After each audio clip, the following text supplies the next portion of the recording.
No. What is The that? Kimani Latigue was found. Oh.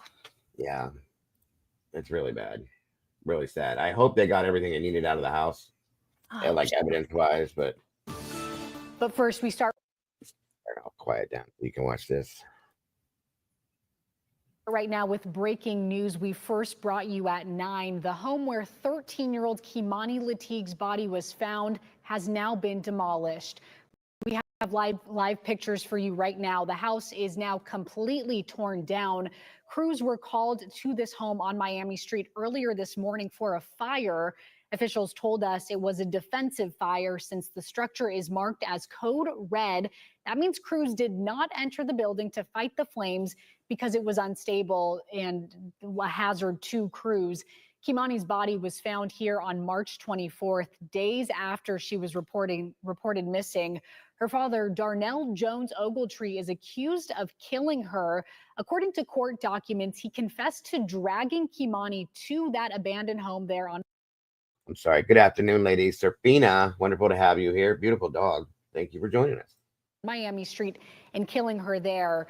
The city of Toledo did plan to demolish the house, but the timeline had been undetermined because of the ongoing investigation. But as you can see now, after that fire this morning, an excavator came in and just completely took down the house.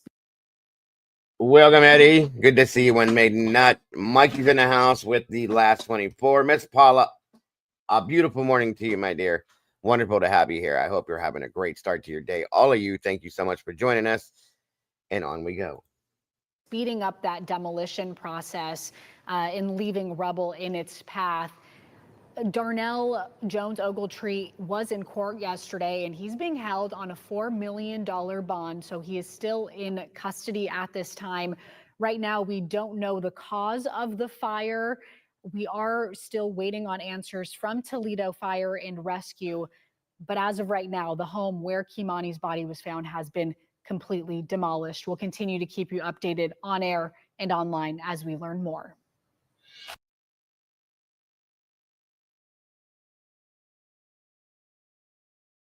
All right. So there is that so far. That's kind of sad to me. Like I said, I hope they got everything they needed out of there. Otherwise, that is going to be a problem, a big problem. So, I wanted to jump in next to show you guys a little something about the FSU shooter. I don't know how many of you guys have followed that. I covered it like remotely when it first started. But I want to give you a little more details on that, if I could, real quick here. Bit of the press conference and some other information about this situation as to what was going on with that. So here we go.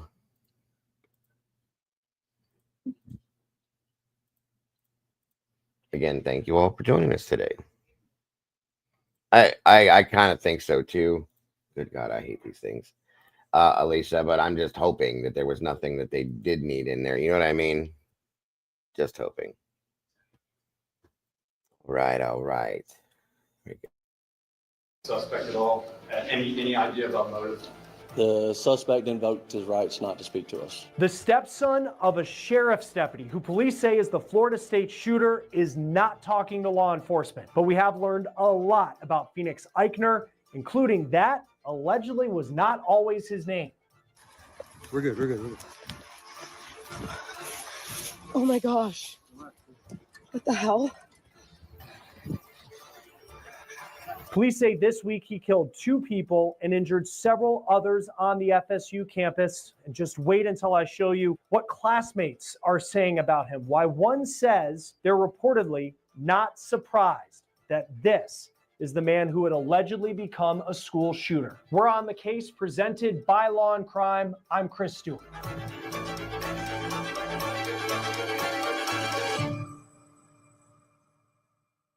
There is a lot to update you on the Florida State campus shooting investigation. First off, here's a picture of the suspect. Police say he opened fire near the Student Union on the Tallahassee campus just before noon on Thursday. His name is Phoenix Eichner. He is a 20-year-old FSU student and, in a shocking twist, the stepson of one of the Leon County Sheriff's deputies. The shooter is 20-year-old Phoenix Eichner, and he's the son of a Leon County Sheriff deputy. Our Deputy Eichner, has been with the Leon County Sheriff's Office for over 18 years. She has a tremendous job that she's done. Her service to this community has been exceptional. Unfortunately, her son had access to one of her weapons, and that was one of the weapons that was found at the scene. And we will continue that investigation into how that weapon was used and what other weapons perhaps he may have had access to. The alleged shooter was also a long-standing member of the Leon County Sheriff's Office Citizen Advisory or Youth Advisory Council. Here's his name on an LCSO press release from 2021 announcing members of a youth advisory council. That's described as a group that's supposed to be like a bridge between the law enforcement agency and young people in the community. So Mikey's stating that I guess one of his classmates said that he was basically racist, I guess, which is not good. That's not cool. Thanks, Mike, for that info. I didn't know that. That is definitely not cool. This is allegedly a picture of Phoenix's stepmom. She has served nearly 20 years as a Leon County deputy. Last year in March, she was named an Employee of the Month, but the sheriff says it was one of her guns used in the attack allegedly by her stepson. This weapon was a weapon that the deputy previously used. I wonder if part of his reason for doing it and using her weapon was to get to her somehow, maybe. You know what I mean? Maybe he wasn't happy with her and he was doing it to spite her, maybe, per se. I don't know. I'm sure she's going to be questioned as to how he had access to her service weapon, too. That's a problem. Absolutely. Big time. Because that's bad enough. You know, kids can get the guns, regular guns, but a law enforcement officer's service weapon is a big, big, big problem. Yeah, Eddie agreed. She'll be scrutinized, held accountable for not securing her weapon and storing it properly. Agreed. And she probably should, to be honest with you, because, you know, you just don't know. As a law enforcement officer, that needs to be something that is important. But Alicia just made a really good point. He's not like a little child. And he does have the knowledge in a sense. So there's that. So that's another way to look at it too. Good, very good point, Alicia. Yeah, it's a college kid. It's not Right. He's an not, elementary kid. exactly. So, you know, that's a huge point. So good point.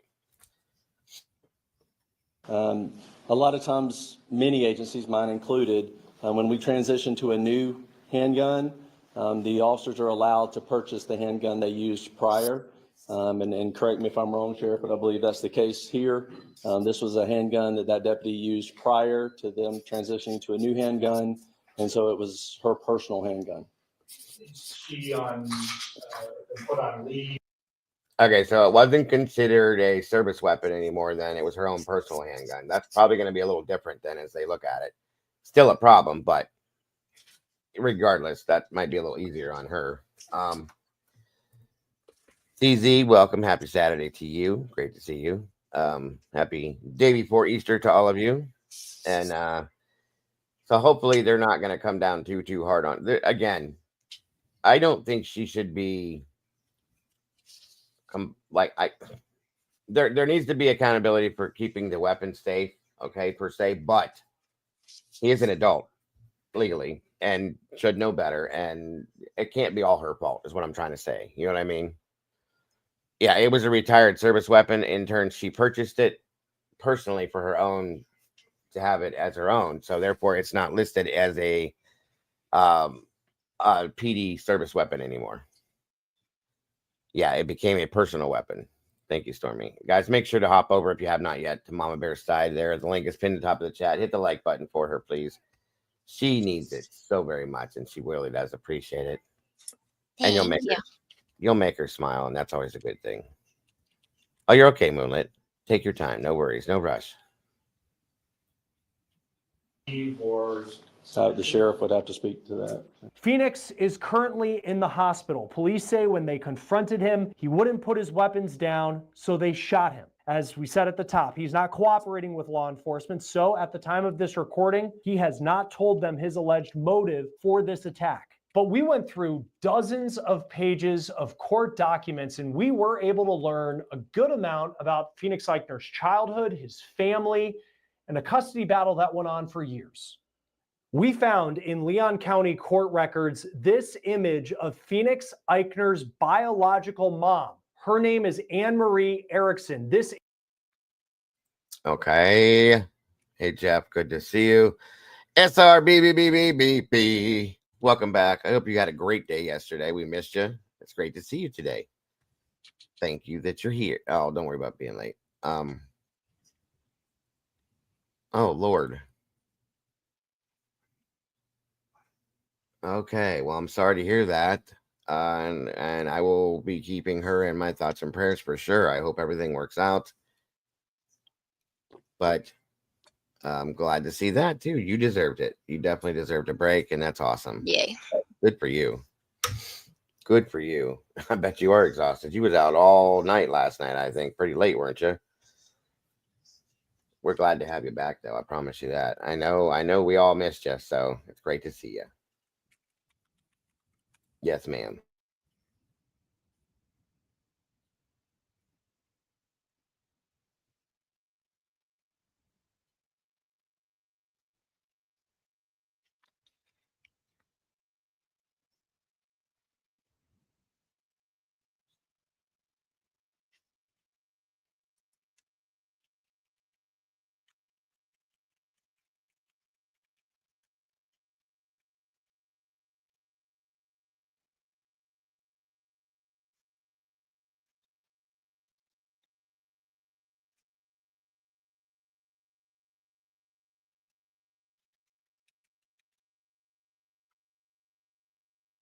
Diego, if you're talking, we can't hear you. Just saying. Oh, Lord, I did it again. Okay. I'm just going to be quiet and keep going.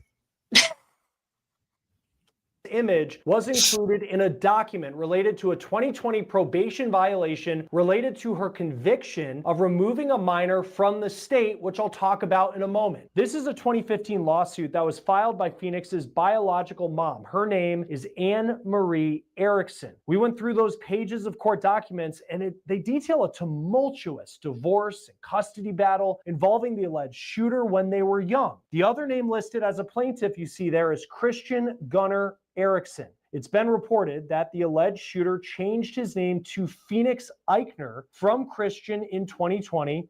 That way he has a name associated with his biological dad's family, Christopher Eichner, who is married to the LCSO deputy that the sheriff named in the news conference yesterday. The shooter's biological mom claimed in the lawsuit that Phoenix was the victim of psychological and emotional abuse from the time that he was 11 years old. That suit demanded damages that would go into a college fund for the minor who would grow up to become the FSU school shooting suspect named Phoenix Eichner. According to Leon County court records, this case was eventually dismissed, but we also found this document that was filed in Leon County that shows in 2016, the shooter's mom was convicted of a felony charge of removing a minor from the state and failure to return a minor. Erickson spent 30 days in prison. She was put on 2 years probation. We found Erickson's Facebook page, and she posted this on that page back in 2023, quote, "Love being my son, Christian Gunnar, parentheses, Phoenix mother." As far as who Phoenix Eichner was in the care on his dad's side, we see posts like this one on social media of him and other members of his family. And here's a graduation picture from high school that a family member still had public on Facebook. Phoenix's social media accounts were quickly taken down within minutes of the announcement this week of his arrest by the sheriff. This is what his Instagram profile looked like before it was deleted. The bio lists a Bible verse, Jeremiah 51:20, which reads, You are my war club, my weapon for battle. With you, I shatter nations. With you, I destroy kingdoms. That is a verse that points to the consequences of people who go against God's will. Now, on the surface, someone who is the stepson of a longtime sheriff's deputy who was winning awards for Employee of the Month, someone who is active on a youth council that's supposed to be a leader in the community, it may seem like an unlikely person who would be accused of a deadly college campus shooting. But people who spent time with Eichner in class say it is very much the opposite. Many have said he reportedly had far-right and racist views. He would talk about conspiracy theories in class. USA Today talked to a classmate who said Eichner made it clear that he had guns. And the student went on to say, quote, "It's so sad and so shocking. Then to see it was him, I'm sadly not surprised." Eichner was reportedly quoted in an FSU student newspaper article in January of this year ahead of Donald Trump's inauguration in response to a campus protest against the then incoming president. He said, quote, "These people, the protesters against Trump, are usually pretty entertaining, usually not for good reasons. I think it's a little too late. He's already going to be inaugurated on January 20th, and there's not really much you can do unless you outright revolt. And I don't think anyone wants that." As this investigation is just getting started, we are starting to learn about the victims in this attack. This is 57-year-old Robert Morales. According to his LinkedIn, he worked in dining services at Florida State. His brother announced his death in a post on X. He wrote that Morales loved Florida State, his wife, and his daughter. According to the Miami Herald, Morales was the son of a Cuban-American CIA operative. This is a picture of Morales and his dad, according to his brother in that post on X. Neither of the people who lost their lives in yesterday's attack were students at FSU, but the sheriff said in the news conference that 5 people who were injured were still in the hospital, and there was one person who was also injured, but they were injured running away from the gunfire. Classes at Florida State are canceled through the rest of the week. Several buildings, including the student union, are closed off. They are active crime scenes. Here's a campus map that shows you where that student union is located on the north side of campus. Florida State is a massive state school. It's got roughly 45,000 students. Many of them were put into lockdown yesterday for multiple hours as police responded. Here's what one student saw and posted on social media.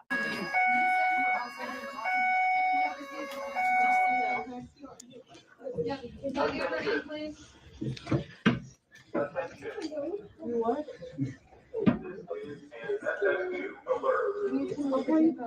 I was on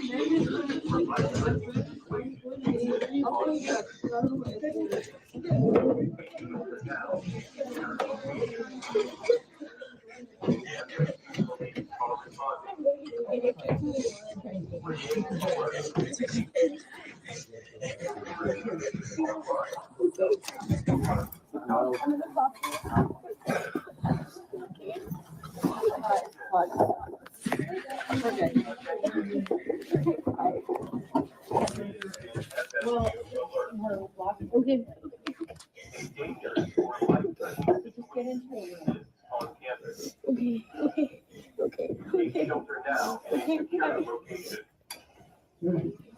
FSU police are responding.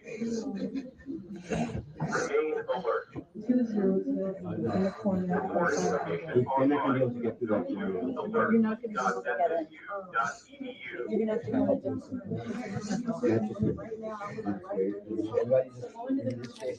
You also have to think of the parents and the horror that they lived through yesterday, waiting to hear from their students that they were okay. Here's what one mom said on TikTok. I just got off the phone with my daughter, who was barricaded behind a door in the Department of Psychology building at FSU for 2 hours. Her and like 50 classmates were. This is strange to me that so many of these younger kids, at young ages are like lashing out in like political, religious ways. Like kids didn't used to think about things like this, worry about it, be involved in it. These kids these age, I should say. He's not a child, but he's still young. And it's just, we've seen so much of that lately. It's crazy to me. By the way, here comes the storms again after last night. It's coming down pretty good. So if I disappear, that would be why. Okay. Just giving you guys a heads up. I made it through last night, but we'll Okie see what dokie. happens. It's coming down hard right now too. Wind's blowing and everything. So whoever sent it to me, thank you so much. You're welcome. All right, off we go.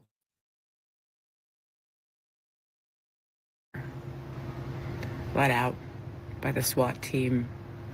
And I have no idea. I have so many text messages and DMs and calls. I have no idea how many shooters there were. I have no idea how many. That's actually a great point, Alicia, because a lot more people have gotten more involved in politics than they used to, and it's really become an issue. So yeah, that makes perfect sense. Perfect sense. The voice of reason, Miss Alicia J, y'all. Thank you. Eddie says, I agree. Politics was never the foremost thought on our minds, but never. I didn't care. When I was 19, 20 years old, I didn't care. I was too worried about me, you know. And at that time I had young children. I was just married, so my life was insane at that point. But yeah, I will talk politics a tiny bit with my kids so they understand what's going on in the world, but I don't give my opinion. See, that's kind of me too, because Caden came home one day and he starts complaining about certain things presidential wise. And I'm like, whoa, what are you talking about? And where did you get this from? Listening to other people at school and different things said, and he started to configure a feeling about stuff. And I said, do you understand this? And then he was like, no. I said, sit down. And I said, this is what really is the deal. I said, you have the right to make your own decision on how you feel about things. Please do. I said, but I just want you to know factual information before you go forth with what you're thinking. And I didn't want him to get confused because he already has issues with certain things. And he was completely backwards on what he was talking about, what he was thinking. He didn't understand what was being said. So I gotta wonder in some cases if that's part of the problem with some of these younger kids that are into this, if they don't really know the full truth about certain things, that they're just listening to rumors that are flying about this, that, and everything else, and they're making these forming these opinions based off of non-factual information. You know what I mean? So, and it does happen. It happens all the time. We see it. Right. Same thing Hayden did. And he's like, I don't know, this and that. He got into this whole Trump thing and this and that, and everything else. And I'm like, calm down. But that's the problem. A lot of parents don't inform their children about things. They don't, once our kids get to this age, the parenting doesn't stop, in my opinion. It goes on and on and on. My mother still parents me, and I'm 50 years old. I want her to. I'm still learning from her. You know what I mean? So that's what being a parent is, in my opinion. You don't just stop once they hit 18 and say, okay, you're on your own. Bye. No, you have to continuously do things. And they may not know. They need to know certain things about the government, the political stuff, so on and so forth, as bad as it is, so that they do understand what's going on. Then they can formulate and make their own opinions on things. But when they come out with no true factual information, making all these crazy accusations and saying things and stuff like this, maybe not knowing actual facts and truth behind things, that's kind of a problem, in my opinion. So anyway, great stuff. Again, Alicia, very good points. He did the same thing, that somebody didn't like him because he was trying to fit in with other kids that were saying, Trump for president, blah, blah, blah. And he had kids attack him because he said that. And he said, Dad, I really don't even know who he is, anything about him. So I explained to him certain things. And I said, from there, make your decision. And he really didn't. He's indifferent. You know what I mean? Just kind of like I was. So, Eddie said to Alicia, that doesn't surprise me one bit. MSM and the education system faculty are pretty much activists. Very good point, bud. Hey, Phil, Alicia, I told my children, hold my children to the same standard as any adult. Disagree, fine, but bring the receipts and be ready for an adult conversation based on vetted fact. Bingo. Thank you, Phil. That's exactly what I'm saying. Good stuff, guys. Good stuff. I love your guys' input on this. Victims, I'm just so overabundantly grateful that she's okay. And just praying so hard for any parent whose child isn't. I'm so sorry. Florida State is scheduled to hold a vigil on Friday to honor the lives that were lost and the impact that this shooting is having on their community. Along with classes being canceled for the week, Florida State has canceled their home sporting events through the weekend. Joining us now to talk more about the investigation is former NYPD crime scene investigator and co-host of Crime Time with Duty, Ron Edwards. Amen to that one, CZ. CZ says I majored in, by the way, CZ is one of our amazing teachers that is part of this community. Majored in political science and went on to become a teacher. There is colossal amounts of propaganda out there. There is absolute colossal amounts. You ain't lying. People need to look at multiple sides, multiple platforms, and international platforms. The truth is always somewhere in the middle. Amen, ma'am. Thank you so much for that input too. And God bless you for doing what you do. Ed Wallace, always great to have you on Law and Crime. Thank you for being here. We've learned a good amount of information at this point about the suspect in this shooting. What stands out to you at this point? Well, we need to do a whole lot of background investigations on the shooter. Okay, we have to establish his online presence, his social media presence, his electronic forensics need to be gone through with a fine-tooth comb. We have to understand his history of possible mental illness and any medications that he may have been on. Obviously, the shotgun. We have to do a background check on the shotgun. Whose shotgun was it? Did he purchase it? Is it his? We know that the handgun that he used was his mom's, and she was a deputy sheriff. And so apparently it wasn't secured enough for him not to have access to it. I'd like to know what triggered him, okay, to do this horrific crime.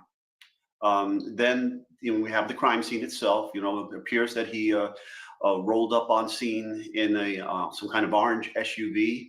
And according to witness statements, he exited the vehicle with the shotgun and he couldn't get the shotgun to work, ran back to the car and got the handgun, left the shotgun and came back and started shooting. Now, 2 of our fatalities are not students at the university, and the others are. So a lot of this should be on film. There should be a lot of video and closed circuit TV security footage of the outside of these areas at the student union. So hopefully we'll have a lot of footage to look at. But again, we go back to the beginning. We need to do a deep dive into the week leading up to this and to see what his social media activity was, who he's talking to, any online posts, anything that he may have said or done online that may suggest that this was coming. I noticed on his social media yesterday, because I was watching the news conference, and it was within probably 15 minutes where the sheriff announced his name. And if you searched Phoenix Eichner, it was on Instagram and Twitter. He was there, and then the social media presence erased, and it was gone. His profiles were no longer on those platforms. If someone were to delete them, maybe the social media companies took those profiles down. From a law enforcement standpoint, how do you go through? Are you able to get information from those platforms if the profiles are no longer public?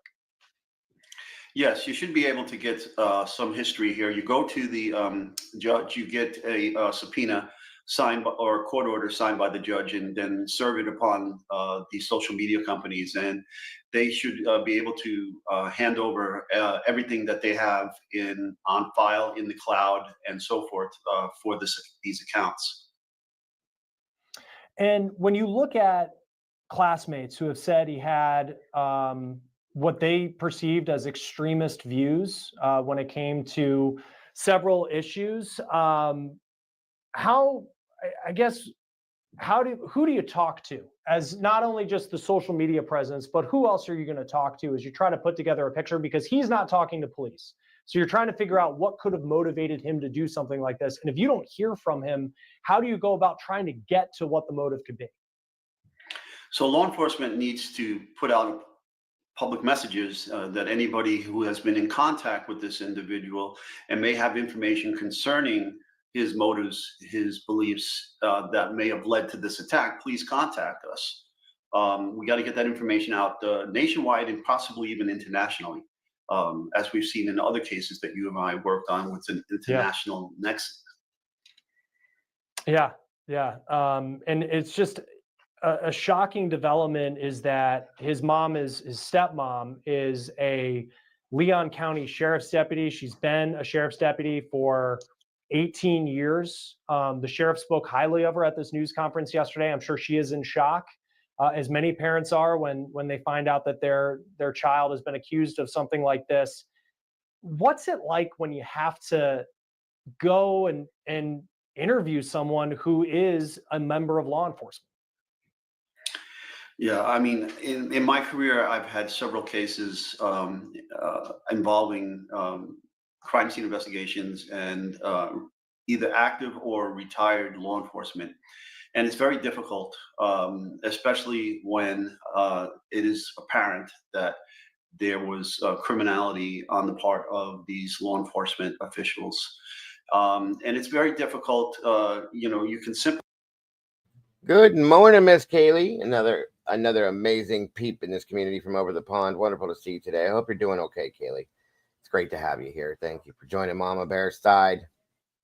We always appreciate. And guys, if you have not yet, please hop over and hit Mama Bear's like button, please, and thank you. Subscribe, notification bell if you have not. It's so very much appreciated. Thank you much. The link is pinned at the top of my chat. Thank you all. Thank you, SRB. Sympathize to a certain degree, but in the end, she was responsible for safeguarding those weapons. Now, my wife and I are both retired New York City police detectives, first grade detectives, and we raised our family while we were detectives, and we've always. That's something I highly agree with, whether it's good or bad. I remember being talking to one of my older children, history teacher. Okay, because all my other kids did amazing in school except for one of them. They were on National Honor Society and all that kind of stuff. And I can't remember his name, Serapina, I think. Anyway, he was a history teacher, and I asked him. I said, "Did they change?" Just out of curiosity, because he was there when I was there as a younger teacher.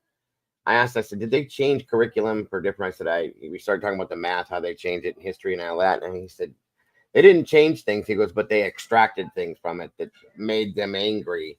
A lot of the stuff about the concentration camps through the World War II and Hitler and the Nazism and all that kind of stuff. That's not a word, Nazism, Jesus. Nazis.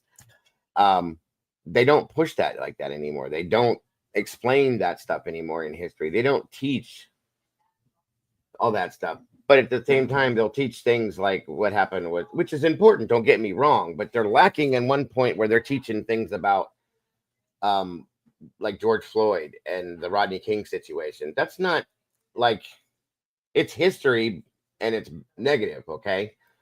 But when you're avoiding certain things like parts of the North and with the French and Indian War and things like that were always in the history books, and you're adding these things in, I just think there's something that needs to be seen there. Now, I don't know if it's curriculum per se or if it's specific teachers doing what they do, but that teacher told me that they don't push the World War II, the Nazi concentration camp stuff as much as they used to. When I was in school,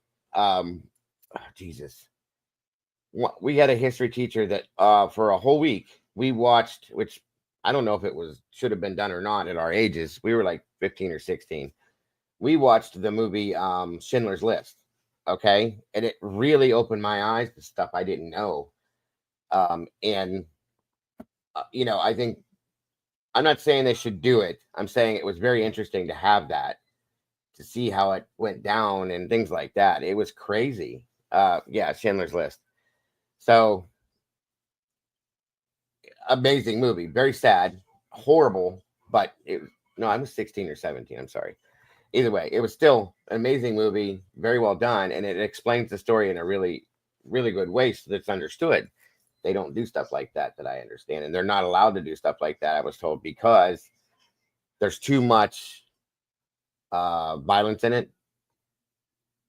But it's something that really happened, just like Rodney King and George Floyd. That's all violence, and they're teaching it to teach these kids, this is bad. So is that. You know what I mean? So it should be just as important, in my opinion. Phil said that is called indoctrination. Yes, thank you, Phil. I love when Phil comes out with the stuff that she says. But yeah, I mean, these things are important to our kids, for them to understand the realism and the life that we've all had and what's going on throughout history, how important it is, in my opinion. Not everybody may think that way, but I do. And I think it's important. He had no idea about a lot of what happened with Adolf Hitler and the Nazi prison camps and all that, and I would never tell him with his issues that he has when he was younger about it, but now that he's older, he's interested. He's like, really, this is crazy, Dad. I didn't know that this happened and that happened and blah, blah, blah, blah, blah. And why? He's asking why. That's up to the schools, in my opinion, to give the kids the education of that historical stuff, in my opinion. And then we can answer the questions as parents that they have that are rough, in my opinion. I don't know. What do you think about stuff like that, Mom Bear?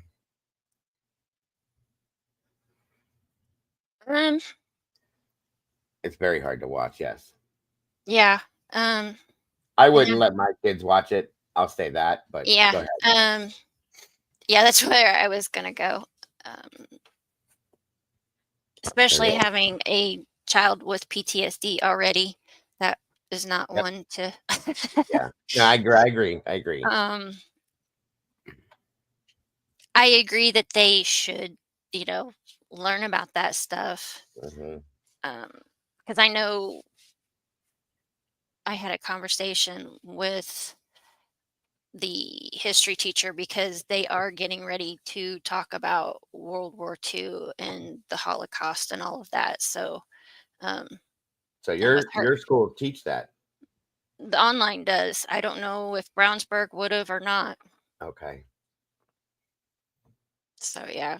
Well, and I agree with you. Like I said, certain kids that have certain issues and certain ages, maybe not, but there's ways that show. Like I think it was my teacher's choice, not the curriculum's choice, to show us that movie. But he was Yeah. very, very. He had a relative that was involved in the prison camps and all that kind of stuff. So I think it took it personally, and it was very important to him to get that out there. Now, they don't get me wrong; they teach World War II here, but they don't go into a lot of that stuff. They just do a really soft, okay, we're done type thing. Yeah. I don't know how much they'll go into it, being there's only what 4, 5, 6 weeks or so left of school. So yeah, right.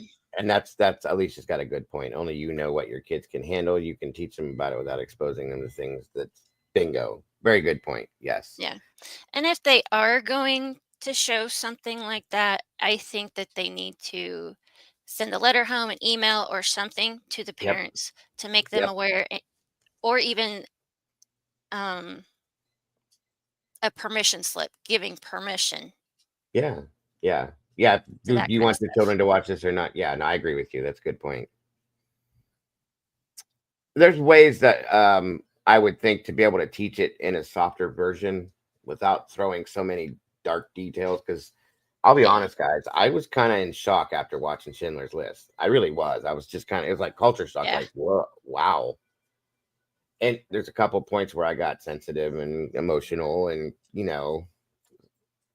who wouldn't? That was a very sad movie, very hard to watch. Yeah. But it was a great, very well done, and it depicted it in an amazing way. So yeah. And CZ's right. It should be age appropriate. Agreed. Yep. Agreed. Teach the White Rose. There's some history and lives taken while you standing proudly in the face of execution. Yes. Another thing that they have backed off on a little bit, at least here, is the segregation and desegregation stuff that went on back in the 60s. hmm And I remember going through that, and I was so wowed over it when I realized that racism was a real thing and it was really going on and things like that. They don't show that much anymore. I'm like, okay. I don't know if it's because of the violence that was involved in it or what, but I just think some of the way they've changed some of these things is a bit wild. So when do schools update history? They've been talking about the same semi-useless crap for years. Agreed, Mike. You ever talk Desert Storm? He did talk about Desert Storm a very little bit, but nothing of any depth to it. Like they don't understand what the war was about. You know what I mean? Yeah, Um, it's like my Go ahead. oldest is going to be, she's a sophomore, so she's going to be a junior, and I don't think she's heard about it at all yet. Right. They don't. They don't teach about Vietnam. They don't really talk about Korea, but World War I, II, Revolutionary. Yes, hmm the French and Indian stuff. There wasn't a lot of that, if I remember. And the North and South type stuff. There was not much of that talked about. It's just how do you pick and choose what's what? You know what I mean? I don't know. Yeah, I remember asking the kids one time. I said, "What are you guys learning about in history?" And they're like, "Religion." I said, "Excuse me?" They're like, "Yeah, the different religions." And I'm like, When did that happen? That's crazy. "I don't know, like Christianity and stuff." And I was like, "Oh, okay, Well, see, well, whatever, yeah, I yeah, guess." that happened with my older kids, and that's when my kids stopped believing in God. Ah, The older ones, until they got a little bit when they were in high school, they were done with it because they believed that here we are. That's how they taught them about evolution, the Big Bang Theory, all this. And when that happened, my kids had all gone to church when they were little. mm-hmm, They were like, well, and we'd talk about something. They're like, well, I don't believe in God. What? What are you talking about? You don't believe in God? And they started to go into this, and that. I went off. I called the school and I was like, listen, my children were raised with a semi religious background. They went to church, mm-hmm, different things like that, non-denominational. There was no denominations. It was just a Christian church, so on and so forth. I said, so why now are they coming home telling me they don't believe that there's a God?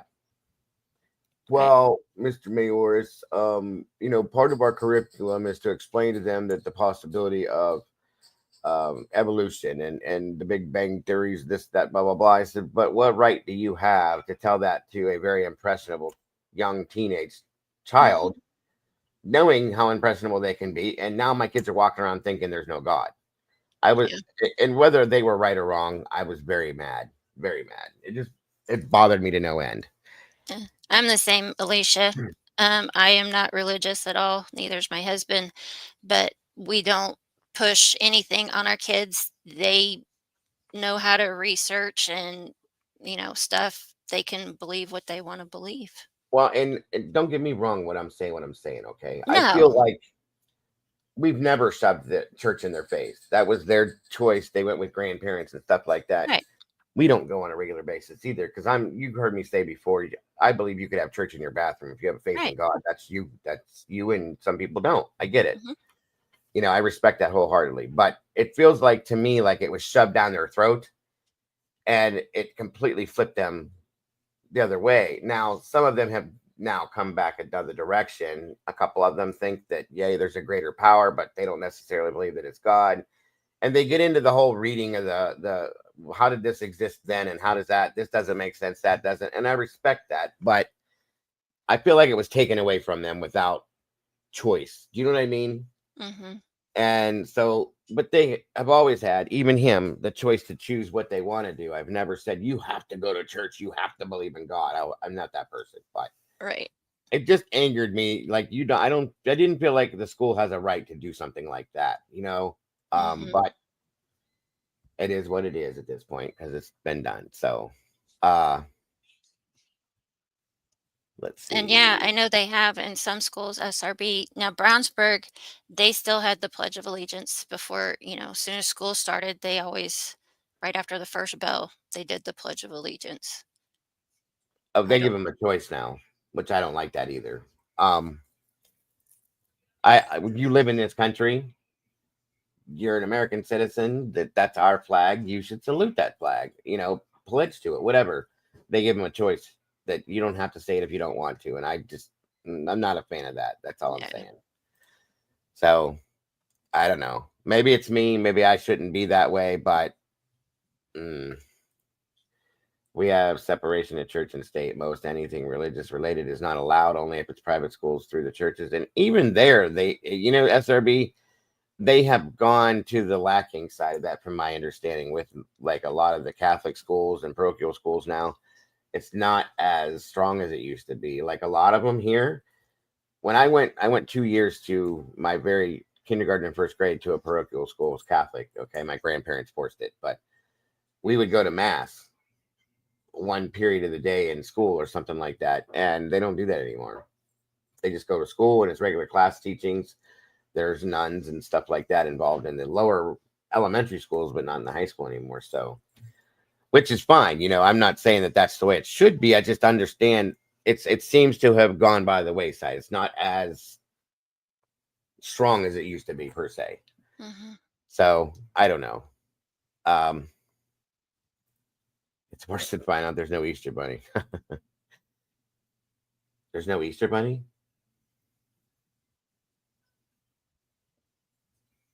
Bonnie? Thought there was an Easter bunny. No, Meg said she just saw him at the Easter egg hunt.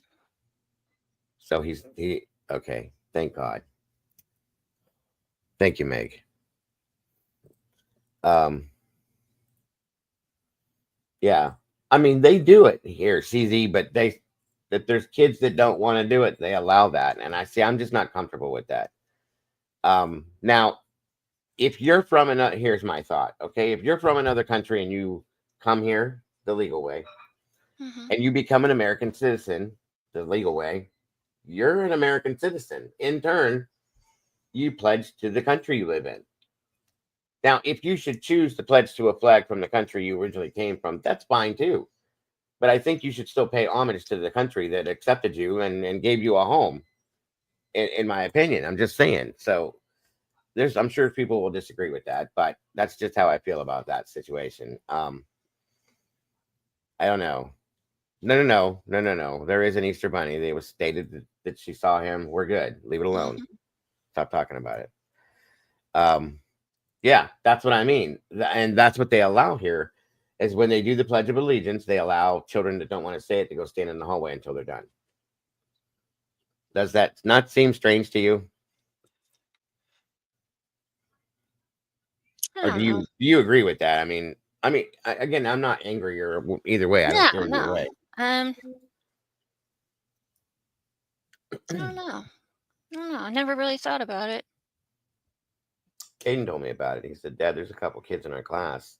But the thing is they're not from other countries. They're from here. They're born, bred, raised here. You know what I mean? They're not foreign or anything. And they just don't want to do it. So they go stand in the hallway. Two of them, he told me. I think it was a couple years back. And I was like, I don't know. That's weird. I would have to, I think I would have to talk to some kids to hear their side to make an informative. It's a good point. Yeah, that is a good point. I respect that, at least I do. You don't have to say you're sorry at all. We can agree to disagree about everything in here. It's okay. Yeah.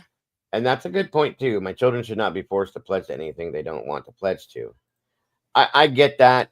And I agree with you. I do. I don't know. I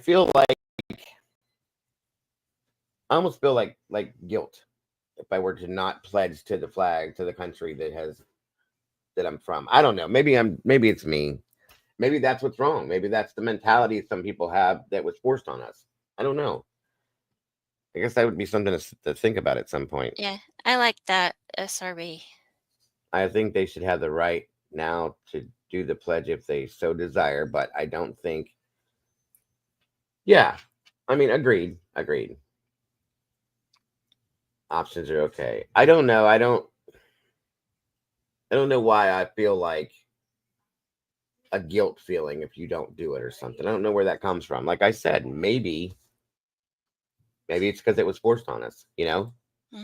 because it was. Guys, I remember being in very low elementary school grades, not Catholic school, public school, and we had to pray. Yeah. I don't, which was fine with me. You know, it's no big deal then, but or even now, you know, that everybody's different. But that I don't remember when that disappeared, but we used to do that second, third, and fourth grade. I remember there was a part we'd do the Pledge of Allegiance, and then we would say a daily prayer, and that disappeared. So I don't know if it was that school, the teachers. It was three or four grades. So and then it just stopped happening. So I was like, oh, okay. She said, bingo. You mean when I said it was forced on us? So yeah, that's probably right. We did those too, Mark. Good to see you, bud. Yeah, I remember a moment of silence, but and I was just standing there going, okay, is this over yet? Right. Why are we standing here? Can I talk I gotta now? be quiet all day. Why do I? Yeah. I don't want to be quiet, damn it. Right? Exactly. Exactly. When I went to high school, they were allowed to have prayer groups to meet in the library. Yeah, we did that here too. And they haven't done that since probably right after I got out of school. They stopped doing all that, from my understanding. So my mom carried her Bible to school every day because they had a Bible. Yeah, see, same thing. Like I said, right after I got out of school, it just kind of was gone. So either way, I'll shut up again. Sorry. Safeguarded and secured our firearms, and then when the kids were old enough, you know, Oh, okay, gotcha. At least we trained them on the safe handling and the use of firearms, but they never had access to our firearms. Never in the entire 20 years of our career, plus, because my wife continued in law enforcement for 21 years with the NYPD, and then another 18 years after that with the district attorney's office. Then my oldest son became a police officer as well. So we never allowed the kids any access whatsoever to our firearms. They were always secured when we were home. Part of that I find interesting is that I think of previous school shootings where someone had access to a firearm that wasn't locked up and they were able to use that weapon in a high school shooting. Phoenix Eichner's 20 years old, so he's not a minor. Could the stepmom still face charges where maybe she did have, if she did have the gun legally locked up and this was someone who is not a minor and is eventually able to get access to the weapon? I mean, how could the law look at how he was able to get to the gun, and how does his age factor into what, if any, trouble that the stepmom could be in? Well, if in fact he broke into the mom's storage locker for the firearms, say a safe or a strong box or whatever the case may be, and he's an adult, so he committed a crime to gain access to that firearm, then the mother should face no penalties for that. If she did that, then she made attempts to secure her firearm and keep it from access from her child, and then he broke the law to gain access to it. And then he'll be charged as an adult because he's 20 years old. The sheriff said, invoked his right not to cooperate with the investigation. What type of communication, once he puts that, he says, I want a lawyer, I'm not talking. What type of communication can law enforcement have with him going forward? Is there even just checking in to see if he still has that approach to the investigation, or is it something where you just have to wait for him through a lawyer to contact you? Well, you can reach out to his lawyer, but you cannot reach out to him directly now. Once the lawyer is involved, all direct communications with this defendant ceases to exist. Any communications between law enforcement will have to go directly to his lawyer, and then from his lawyer transmitted to the defendant, and then all these decisions will be made between the defendant and his lawyer. I know in previous cases we've talked about, and you've lived it in your career, just the methodical approach that a crime scene investigator needs to take in putting together a timeline and the evidence that could be used when you get to a trial. And this would be a very high profile trial when we get to that point. There are, at the time of this recording, roughly 8 buildings that are closed on the FSU campus, which is if anybody's ever been, it is a massive state school. What type of, with school and those parts of campus closed off, I mean, how do you approach a massive crime scene like that and make sure you have the evidence you would need for trial? Well, as I said, by the time the crime scene people get notified to respond, there should be plenty of information about what transpired and where it transpired, where the different shootings occurred, the movements of the suspect and the victims. All of that should be obtained relatively easily in this case, because in this situation, in these universities and the way our society is today, you can't walk around any place or drive any place without being videotaped. Okay, or photographed. So there should be plenty of that information. But as you said, this could be quite an extensive crime scene because of the movements from the parked car back to campus, and then back to the parked car, and then around the campus conducting the attack, and then being confronted by law enforcement, and finally shot by law enforcement and stopped. So all of these areas of concern have to be looked at. In addition, you know how many rounds were fired, you know how many gunshots the victims have sustained. So you're going to have to account for all this ballistics. You're going to look up for all the cartridge casings, and you got to understand too, in the beginning stages of the shooting, the people on campus, whether they go to school there or not, are running around like chickens without a head through the crime scene, trying to protect themselves and save themselves. So, these potential cartridge cases being ejected from this firearm are being kicked all over the place, and or moved or crushed or damaged, possibly altered. I hope that's not the case, but in reality, that is highly probable. And then you have to account for all of that. So, you get the information from the 2 decedents, how many gunshot wounds they have, whether they're perforating or penetrating, meaning if it's perforating, it means the bullet did not exit and is still in the body and should be found on x-ray of the bodies. And if it's penetrating means that the bullet stayed in. Perforating means it entered and exit. So if there are entrance and exits, then you have to look for those bullets. And that could be a daunting task in and of itself, because bullets can fly miles, so you have to track down everything as reasonably as possible. And classes are canceled through the rest of this week. Sporting events that were going to be held in Tallahassee, those have been canceled through the weekend. Is that enough time for crime scene investigators to gather as much evidence as they can before the school will eventually need to start bringing students back onto campus as they continue the semester? It should be. Now we're into day 2 now of the crime scene, right? So it started yesterday, and we're into day 2. So after today, they should know if they're missing any ballistics. All right, they have the firearm. They should know how many cartridge cases. They should know the magazine and how much capacity it could hold. They would know if there were many magazine changes. Did he expend one magazine full of ammunition and then reload with a new magazine? They should know all this information. Now, they again have to add up the shots with the wounds of our victims and make sure they can account for that. Now, if they don't line up, then they have to look for what's called ballistic impact marks on surfaces of buildings, vehicles, anything that was in the vicinity that could have sustained ballistic damage from a bullet that missed its target. What do the days look like for a crime scene investigator when you are working up against knowing that on Monday next week, the school could be back to business as usual? It's a campus of 45,000 people. For one crime scene investigator, what do those days look like? Oh, if it's just one, it's going to be a long time. Now, it's going to be a long time, but I guess for one person working on, part of the team that's trying to piece things together. Right. So if the crime scene of this magnitude, it can be broken down into more manageable sectors. You don't have to have one team of crime scene investigators process the whole scene.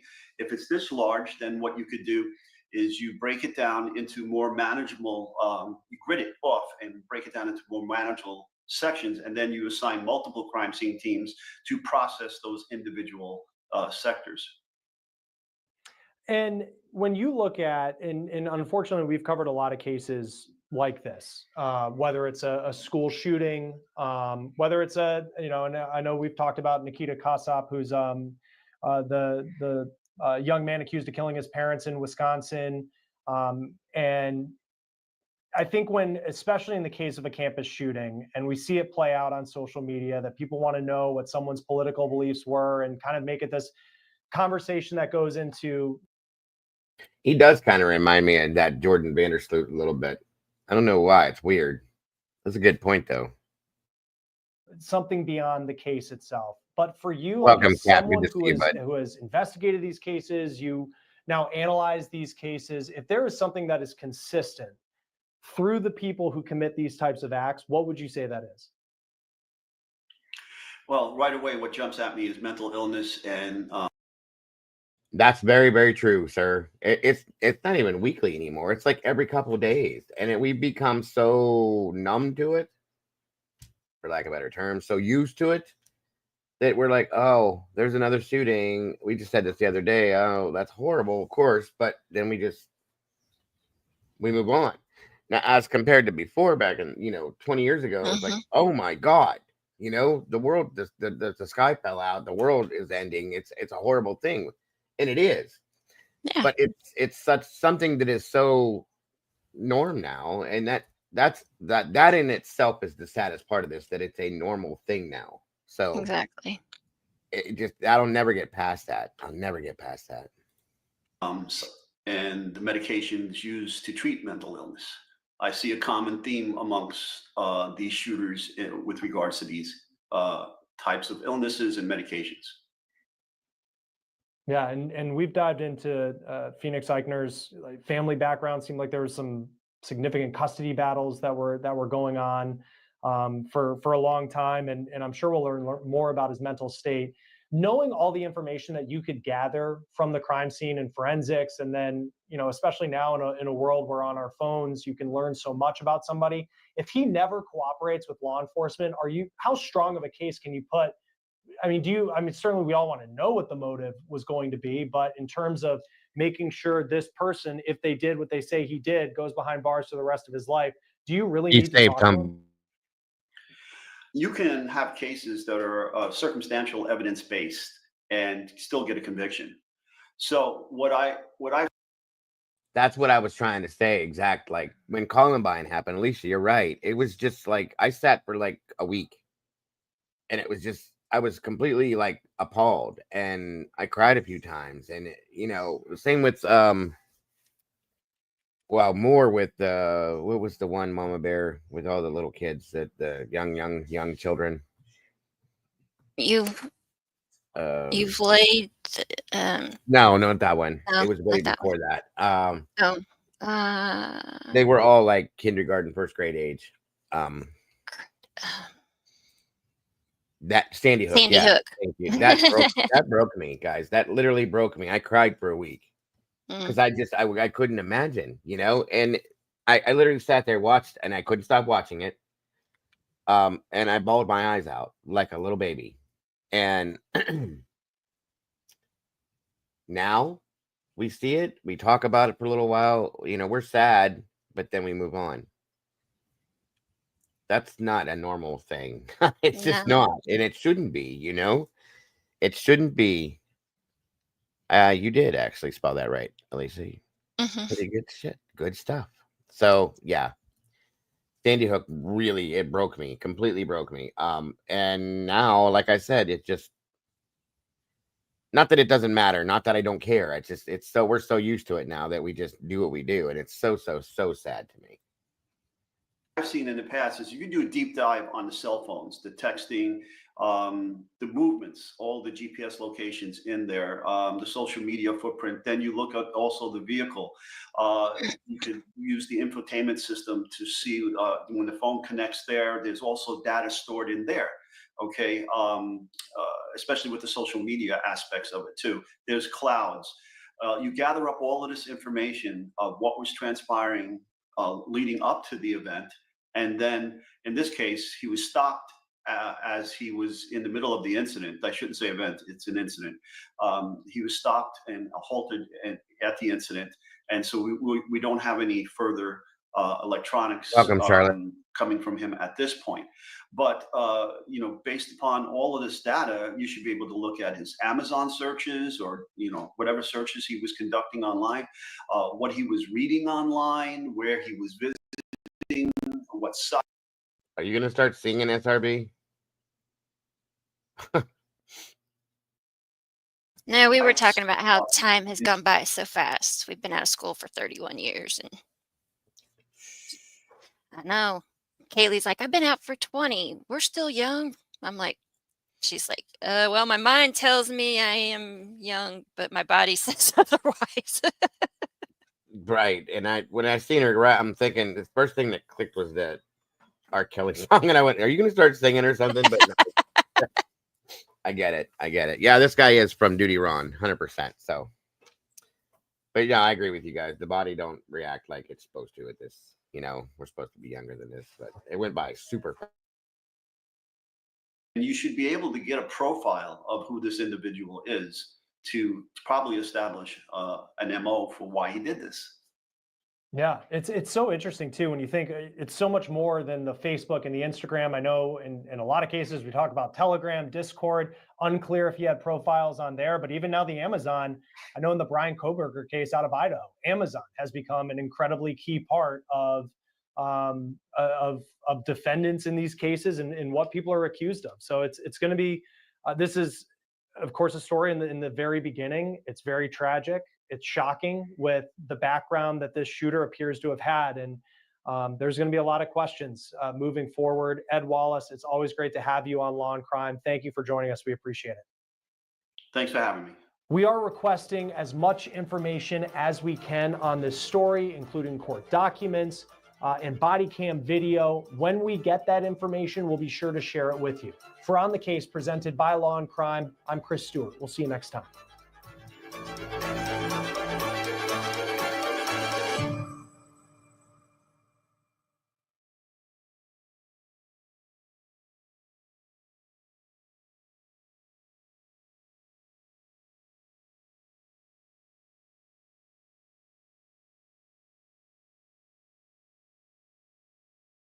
Okay, let's see here.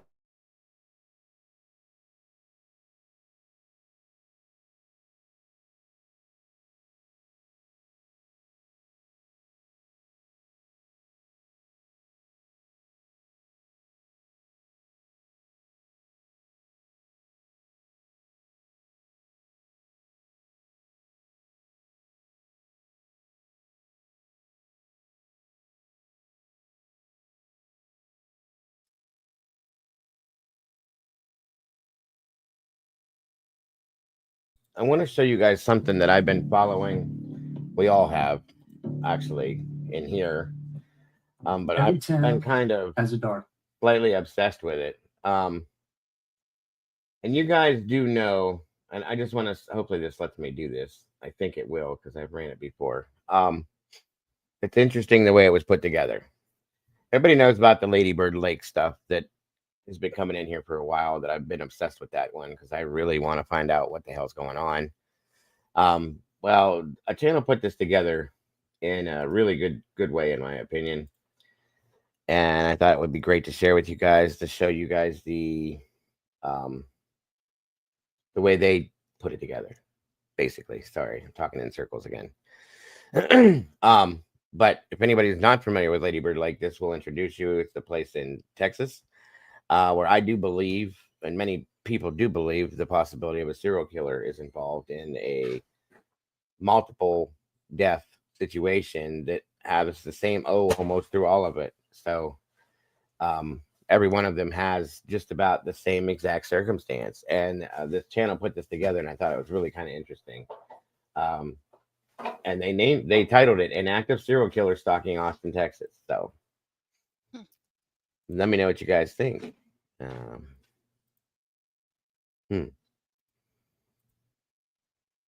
right, let's see what we got here. I did filter it, and it should be okay, I hope. If not, well, we'll just move on. So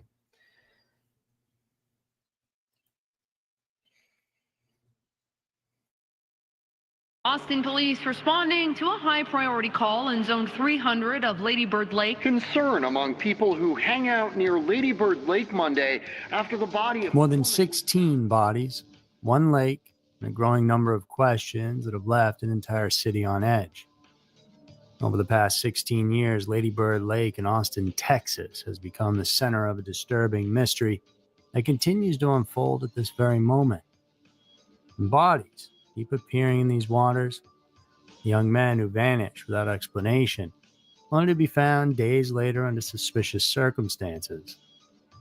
And while local authorities maintain these are tragic accidents, a growing number of Austin residents are questioning whether something more sinister might really be at play. Hey guys, it's Andrew, and thanks for tuning in to another episode of Every Town Where Today we're checking out an ongoing mystery taking place down in Texas. And 20 people found dead in Lady Bird Lake since 2008, and 12 of them since 2022. As the number continues to climb, the similarities between many of these cases have become impossible to ignore. And some survivors have interesting stories to tell. And whether or not these are just a bunch of coincidences, or the work of a killer, or perhaps a mix of both, is what we're digging into today. Let's head on over to Austin and check out the mysterious deaths of Lady Bird Lake.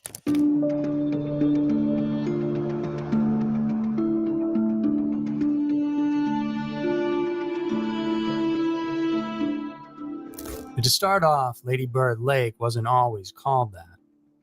It created in 1960 as a cooling pond for a power plant. It was originally called Town Lake. The reservoir was renamed in 2007 to honor Lady Bird Johnson, the former First Lady who had worked to beautify its shores. This body of water stretches through downtown Austin, reaching depths of up to 18 feet, and has become a central feature of the city's outdoor recreation scene.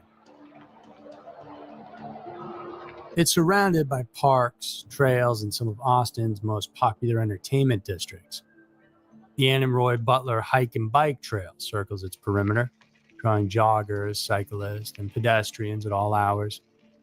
And on its northern shore lies Rainey Street, a historic district transformed into one of the city's hottest nightlife destinations, packed with bars, restaurants, and food trucks. And despite its calm appearance, Lady Bird Lake has some powerful underlying currents, and its waters can be more treacherous than they seem.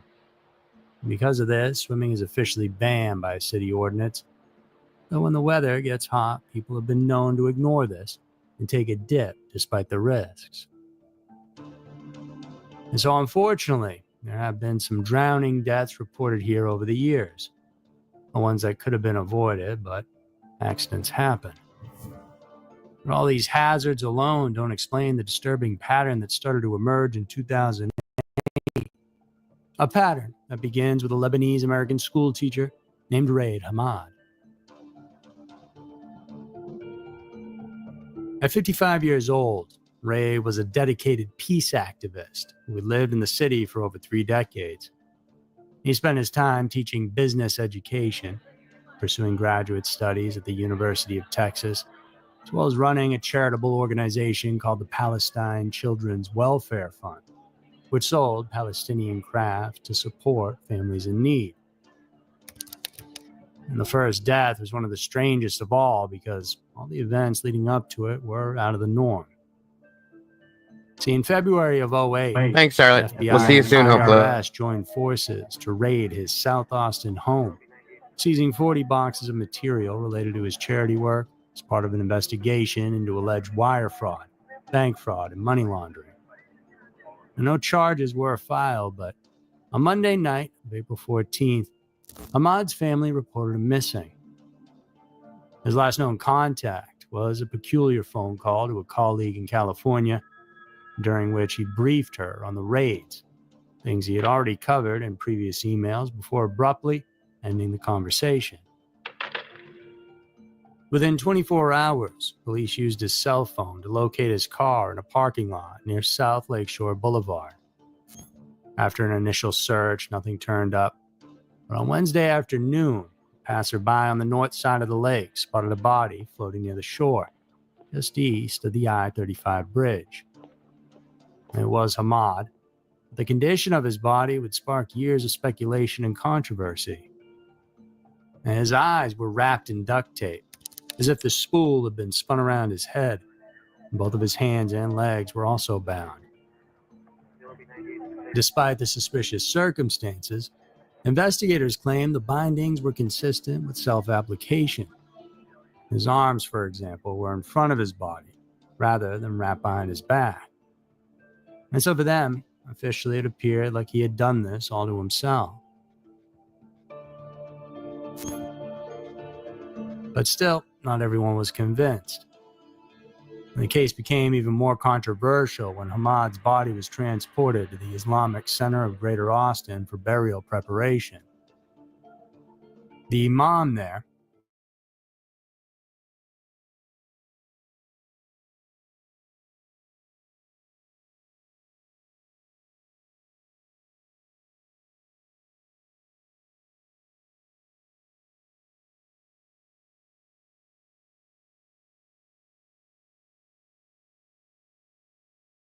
two experienced colleagues left the room in distress. As Dramali stated, it appeared like a wild animal that ripped him to shreds. His colleague back in California, the one who got the final phone call, suggested Hamad might have deliberately staged his death to cast suspicion on his perceived enemies. Others speculated about darker possibilities. Given his political activities and the strange condition of his body, it's not out of the realm of possibility that he was targeted. In the end, the Austin PD stood by their ruling, but Hamad's death would become even stranger in the years that followed, because it marked the beginning of what will become a disturbing pattern over at Lady Bird Lake.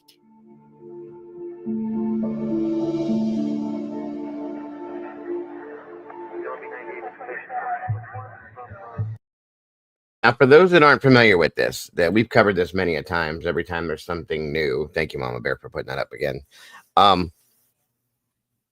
Police stayed as far away from serial killer on this as they can, and they repeatedly do that. Every time something happens, they come out very quickly. They make a statement. They say that there's no foul play involved, that they do not believe this, that, anything else. It's definitely not serial. All that stuff. They stay as far away as they can. I do not believe it.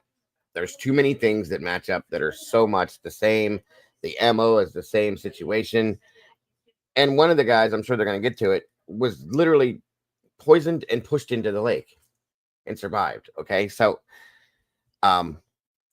it's been glitching pretty bad, Phil. Yeah, I agree. So, I'm just saying they don't want to touch that. I don't know why they won't go there.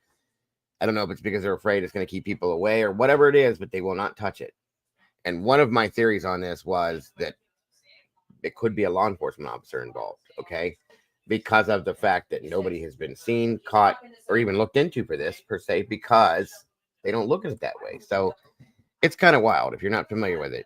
If you are familiar, you guys know what we're talking about, so.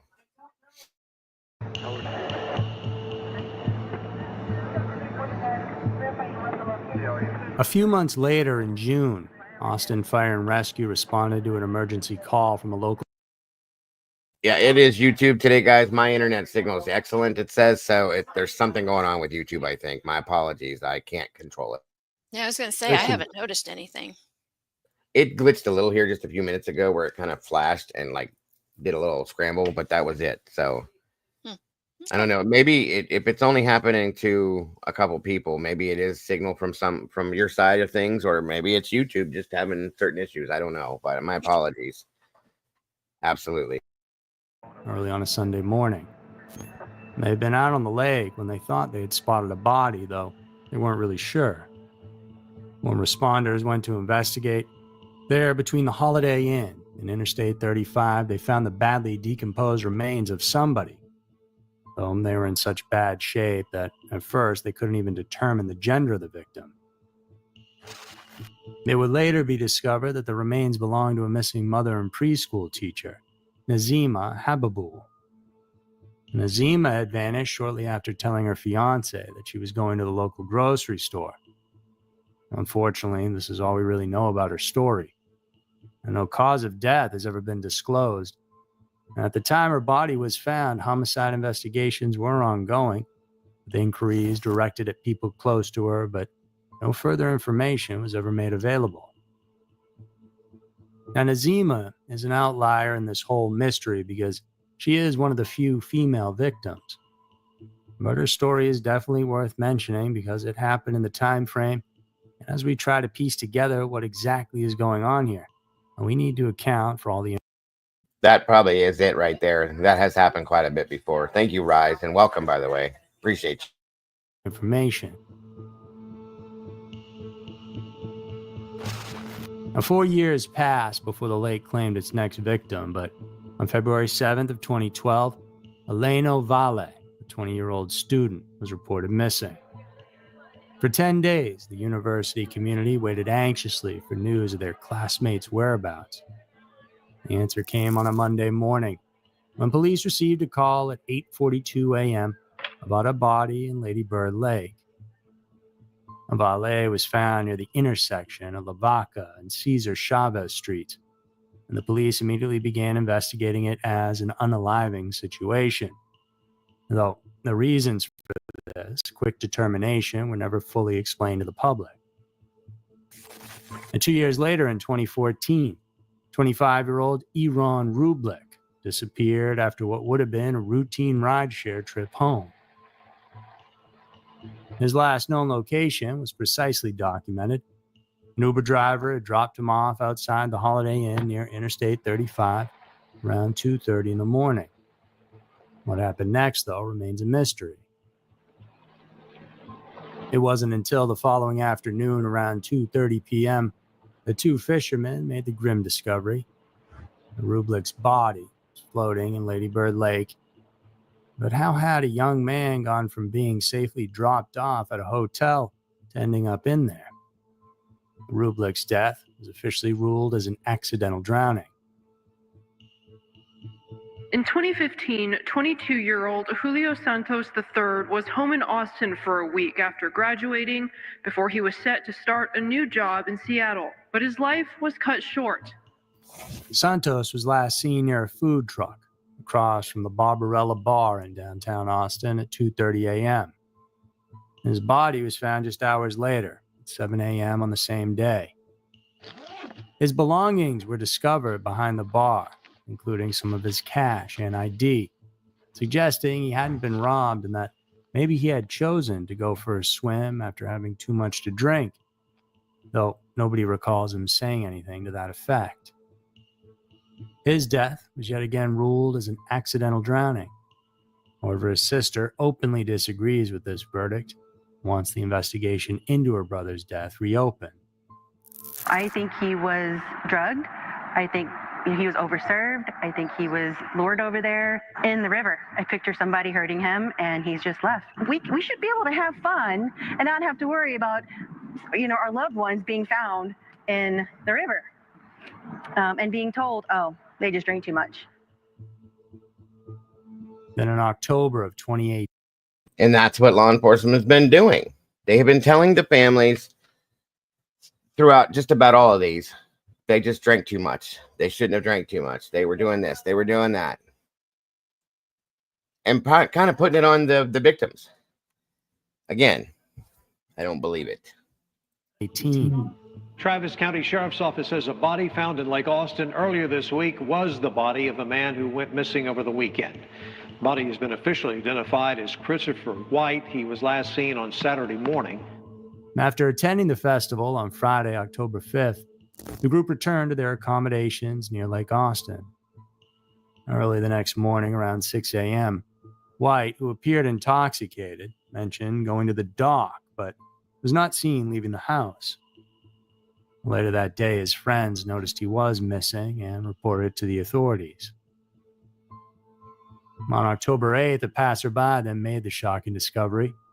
It was White's body floating in Lake Austin near a dock close to the rental property.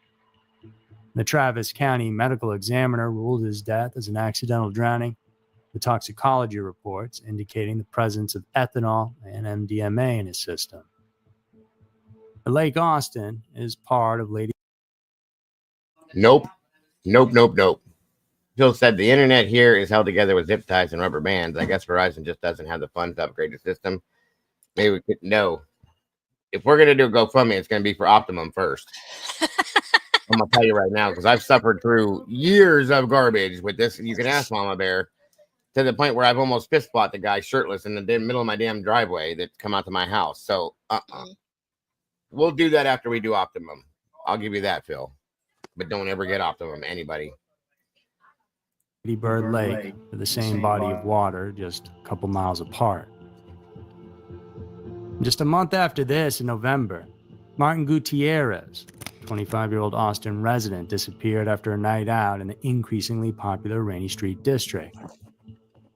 The circumstances of his disappearance were particularly troubling. The security footage from his final hours showed him in what his brother would later describe as a completely uncharacteristic state. We actually found some surveillance at an apartment complex nearby that showed Martin going towards the water, or what we thought was Martin, and it looked very similar to the way he was walking and everything, so we were almost quite positive it was, and we turned it over to the detective. And I just don't know how he got in the water. I don't know if he fell or if someone hurt him, or there's just so many questions unanswered. This behavior was especially puzzling to his brother, who noted that they often went out drinking together, and Martin had never acted this way before. The search for the young man ended when his body was found floating in the waters near the area where he was last seen. Officers pulled 25-year-old Martin Gutierrez's body from Lady Bird Lake on Monday. Yesterday, fingerprint technology confirmed it was him. The discovery raised more questions than it answered. The autopsy revealed blunt force trauma to the back of his head, an injury that seemed a bit difficult to explain as simply the result of an accidental fall. This one was severe. However, without anything else to go on and no other clues or evidence, officials ruled his death an accidental drowning while intoxicated.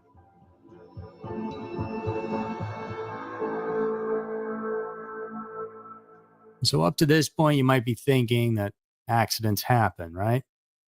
That, yeah, maybe there's an unusual amount of drownings happening here. But mix in a bunch of bars and young people and put it next to a large body of water, and bad things are going to occur. And while it may be true for some of these cases, the following story shifted the public perception as to what was really going on here in Austin. Because one of these young men who had been hanging out in this area survived his fall into the river, and he says it was no accident at all.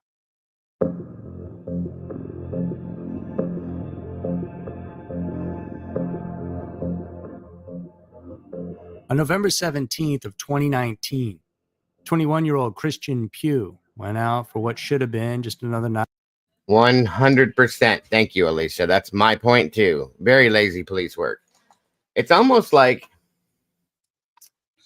they don't want to be bothered with it. The way they approach it, you know what I mean? We don't see any foul play. We don't think it's this. We don't this. So that way they don't have to investigate it. It was an accident. Right. Well, Mark go ahead. said, I wonder if all these people were drugged. They have stuff, roofies or something, right?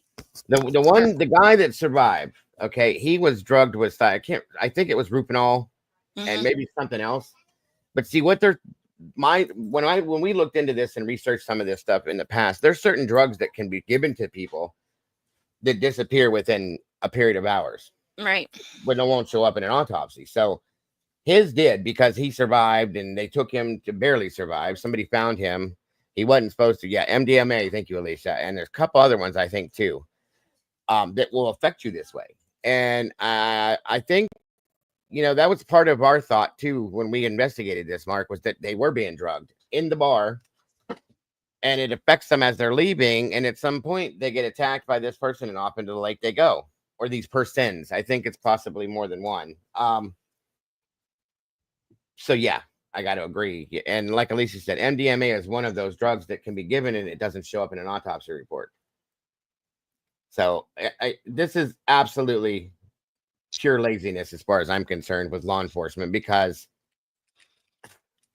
we're looking at this going, okay, something's wrong, and they have to be seeing it for what it is. Why aren't you doing something with it? You know what I'm saying? I don't understand it. Hey, under and over it. Good to see you.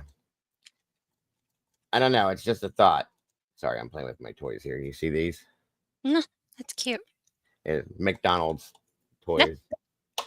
Anyway, sorry guys. Someone who has a lot of power and money is involved. See,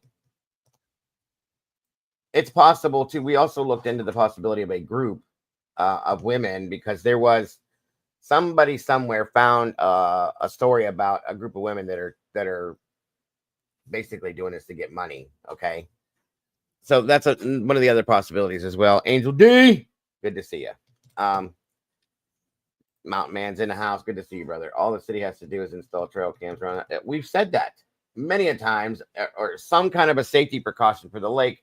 If you're calling this an accident, then you need to fix that.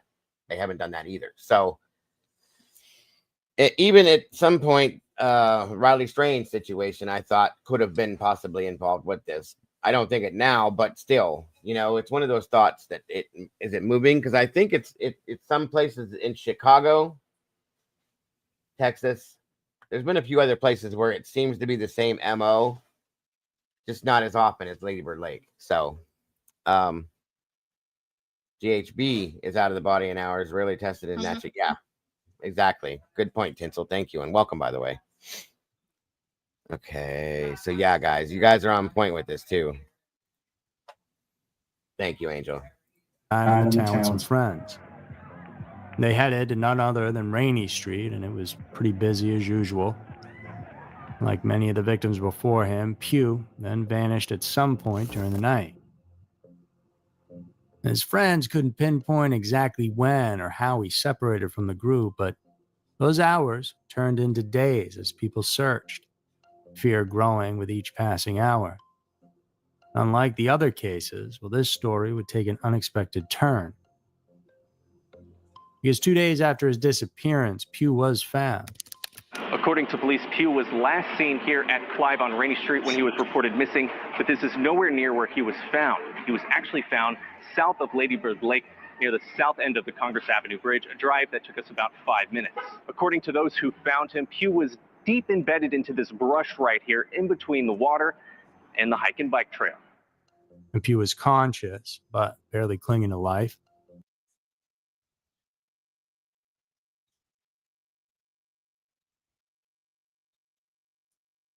I didn't catch that, but I didn't either. What was it that?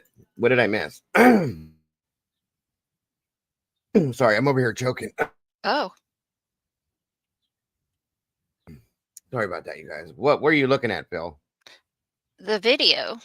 This is homophobic. Look at the faces. One name, Brandon, Tina. This one here? That might be. Or this Christian Pugh? Oh, that's Christian Pugh. Excuse me. Sorry, guys. Oh, Alicia said she can see what she's talking about. I must have not heard. Are they?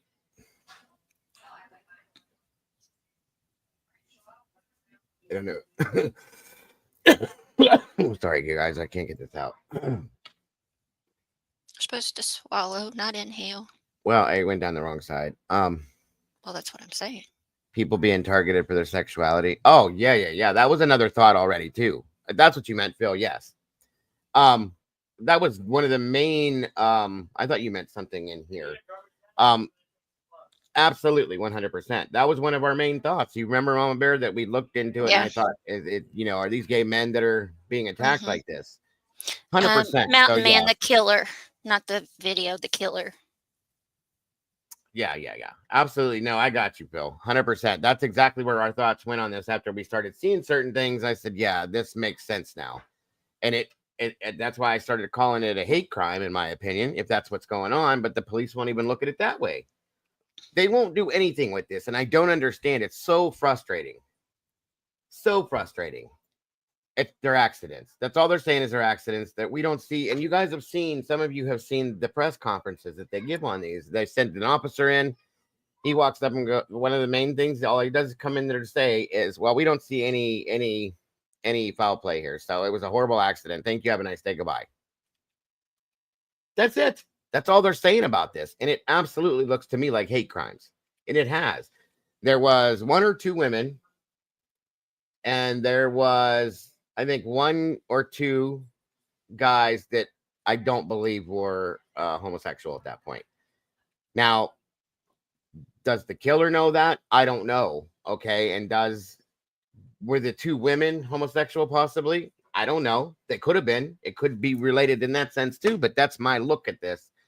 And what my main thought process was that this is a hate crime situation. So I don't know.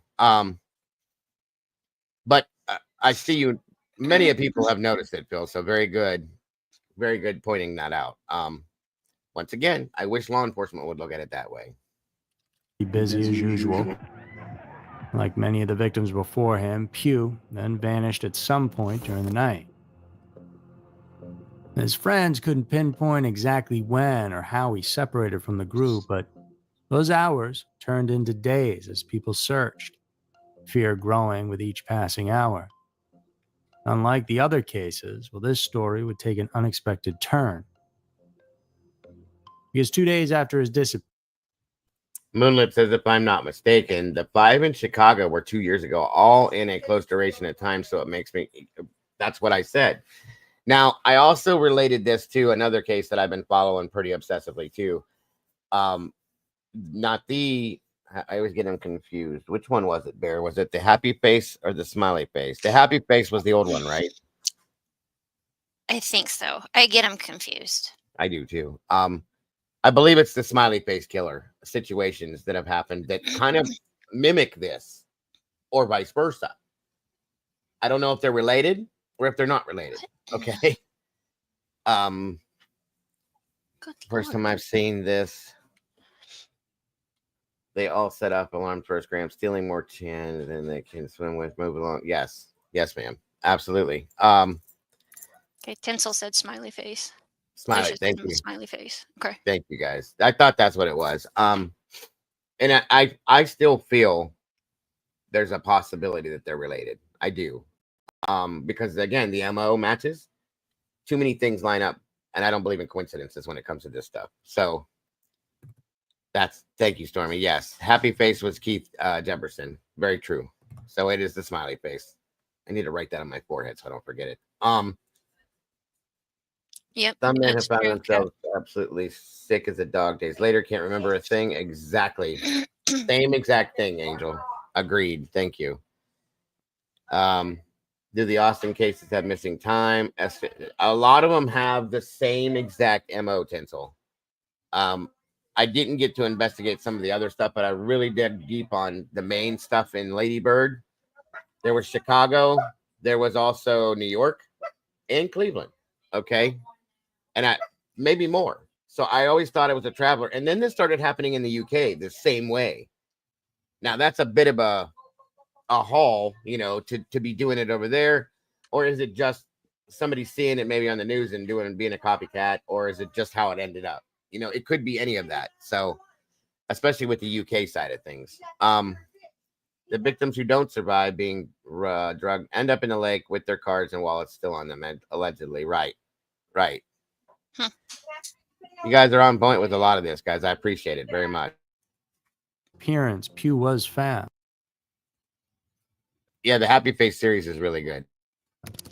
According to police, Pugh was last seen here at Clive on Rainy Street when he was reported missing, but this is nowhere near where he was found. He was actually found south of Lady Bird Lake, near the south end of the Congress Avenue Bridge, a drive that took us about 5 minutes. According to those who found him, Pugh was deep embedded into this brush right here, in between the water and the hike and bike trail. And Pugh was conscious, but barely clinging to life. His body showed signs of severe trauma, broken ribs, a dislocated leg, things you'd expect from a fall off a bridge. He also had bloodied knuckles, and a large welt on his head, and these things were more consistent with having been in a fight. The injuries were so extensive that he immediately was induced into a coma to help the healing process, and it would last like that for a month. And meanwhile, the police classified this as another accident, suggesting Pugh had stumbled and fallen off of Congress Avenue Bridge. But when the young man finally emerged from his coma, well, he had more to add to the story. Unfortunately, the trauma of the whole thing had wiped his memory of most of the night. There were a lot of blank spots, but he thinks he was assaulted and thrown over that bridge deliberately. Now, as a reminder, the police were not the ones to find Pugh. In fact, they waited over 48 hours before dispatching a search team. A short time after that is when that homeless man randomly found him. The police dismissed Pugh's claims, saying he thought that perhaps he was targeted, given some sort of drug, and then tossed over the side of Congress Bridge and left for dead. And the people in town at this point were realizing something was off with all this stuff happening, even if the authorities wouldn't. Pugh's case sparked the creation of a Change.org petition, asking the Austin PD to acknowledge that the drownings might not be accidents. And they wanted the cases to be taken more seriously. Within days, hundreds of concerned citizens had signed it. But even with this, the deaths didn't stop, and in fact, they multiplied in rapid succession. Beginning in mid-2022, the bodies started appearing with disturbing frequency. Between July of 2022 and February of 24, at least 12 more people were found dead in or near the lake. Ricky Parks was discovered in July of 2022 near 9 East Avenue. His investigation was quickly closed and no foul play was said to have been involved. On December 10th, an unidentified person was found near South Pleasant Valley Road and South Lakeshore Boulevard. Just 2 weeks later, on Christmas Day, another unidentified body was discovered near the pedestrian bridge along South Lamar. And 3 days after that, Kyle Thornton was found near the Congress Avenue Bridge. That's 3 bodies in less than 3 weeks. Bingo, bingo, bingo. We have a bingo, Miss Alicia. Of course, they're escalating. They've gotten away with it. They're because law enforcement's ignoring it. It's an accident, guys. I'm sorry. Be more careful when you drink. No. It's bullshit. Bullshit, bullshit, bullshit. Sorry. And they're going to get worse and worse because the police are not doing it with a damn thing. And so many people have come to them and said this. You know, it's a problem. It's happening. Why are you not looking at it that way? At least look at it. Not doing it. Coincidence? Or the work of a serial killer? Maybe a little bit of both. By now, among the Austinites, there were rumblings of the Rainy Street Killer on the loose. And those rumblings are right now only getting louder. Because come 2023, things only got worse.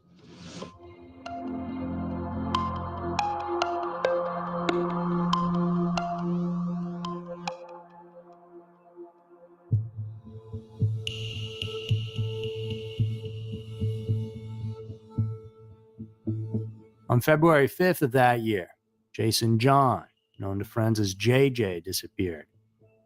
The 30-year-old had moved to Austin during the pandemic, relocating from NYC with his puppy Ruffle, seeking new opportunities in Texas. Now, he was last seen walking from Rainy Street toward the Ann and Roy Butler hike and bike trail, a route that would become tragically familiar in these cases. 8 days of searching and his body was found. Autopsy results for Jason John, who was found dead in Lady Bird Lake back in February, have been released. And the Travis County Medical Examiner's Office has ruled the cause of death an accidental drowning. March brought another devastating loss. The 40-year-old Clifton Axtell was found dead on the 5th. Axtell was a commercial real estate analyst on track to graduate from Harvard Extension School, where he consistently made the dean's list. My friends described him as a beautiful, bright ball of energy with fierce intellect and creativity. And he was deeply involved in his church, leading worship at Celebrate Recovery for 3 years. He left behind a wife, Megan, and 2 children. But the cause of death? The medical examiner was unable to determine it. It was explained as a natural event, that he had either entered the water on his own or fallen in. Because they didn't know which, they just left it as undetermined to play it safe. And before the city could even process Axtell's death, another tragedy struck. This time, 33-year-old Jonathan Honey, who had come to Austin for what should have been a celebration, a bachelor party with friends. On March 31st, he was enjoying the city's famous food truck scene, and it would be the last time anyone saw him alive. His body was found the very next day in the water. And April brought another victim, 30-year-old Christopher Hayes Clark. And his death left a 12-year-old son without a father. Multiple 911 calls reported his body in the lake, leading to a water rescue attempt that came in too late. In June, Moga Dogal was found near the 1000 block of West Cesar Chavez Street. And like so many others, his death was quickly labeled as not being investigated as a homicide. But by this point, the similarities between the cases were becoming impossible to ignore. The victims were predominantly young men. Many had disappeared from the exact same area. Many were found in similar locations. And in case after case, the official explanation seemed to leave key questions unanswered. I mean, what really happened to these guys? And Jeff Jones is another survivor of Lady Bird Lake. And this 38-year-old was visiting Austin for a bachelor party. And after a night out on West 6th Street, he was found severely injured under the 6th Street Bridge near Shoal Creek. Now, Jones had sustained multiple injuries, including broken vertebrae, a punctured spleen, and internal bleeding.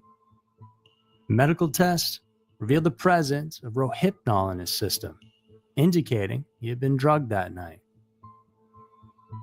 Now, Jones believes he was drugged and pushed off of the bridge, a theory that has raised concern about potential serial killings in the area.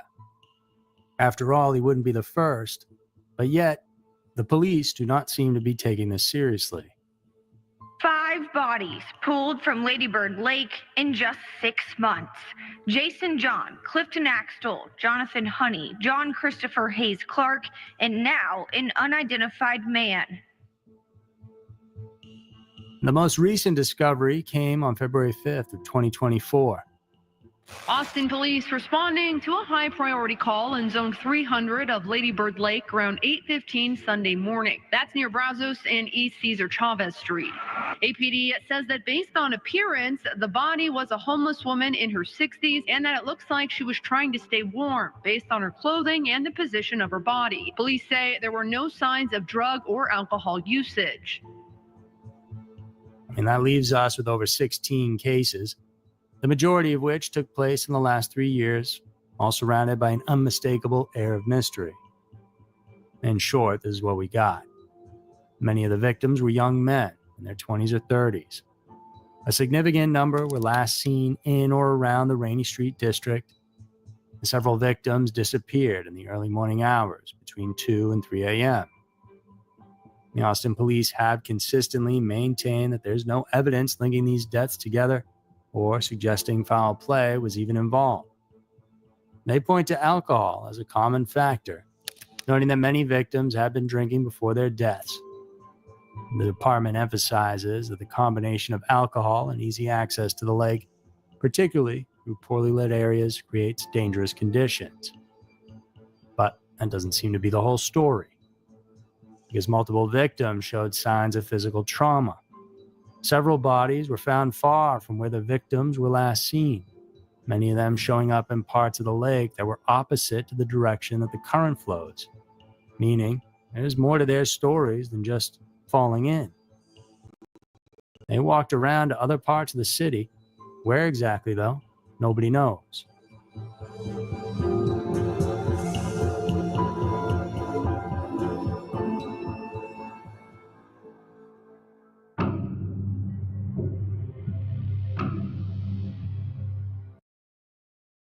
Yep. exactly. When the bars let out after they've been drinking, the drinks have been drugged, in my opinion. It's the same MO just about every single time.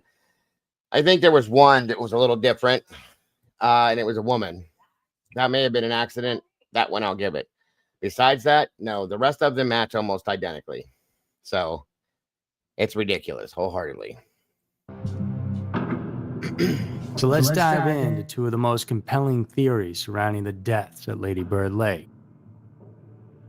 Now, the first one is, let's say, the most rational, though it comes with a big asterisk. See, Austin has undergone a major transformation in recent years. In just 4 years, the city's metro population has swelled from 2.17 million to 2.31 million. Each year brings a new wave.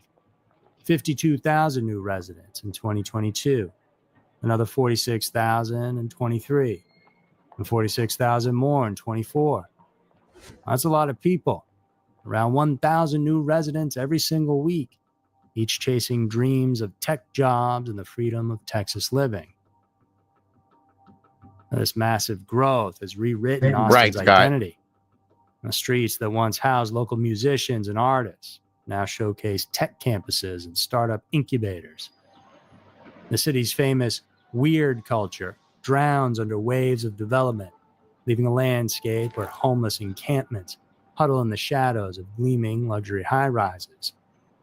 And some apartments renting for more than what entire houses cost just a decade ago. The area around Lady Bird Lake embodies this transformation. Old music venues that launched legends like the Dixie Chicks and Lyle Lovett have vanished, replaced by towering condos.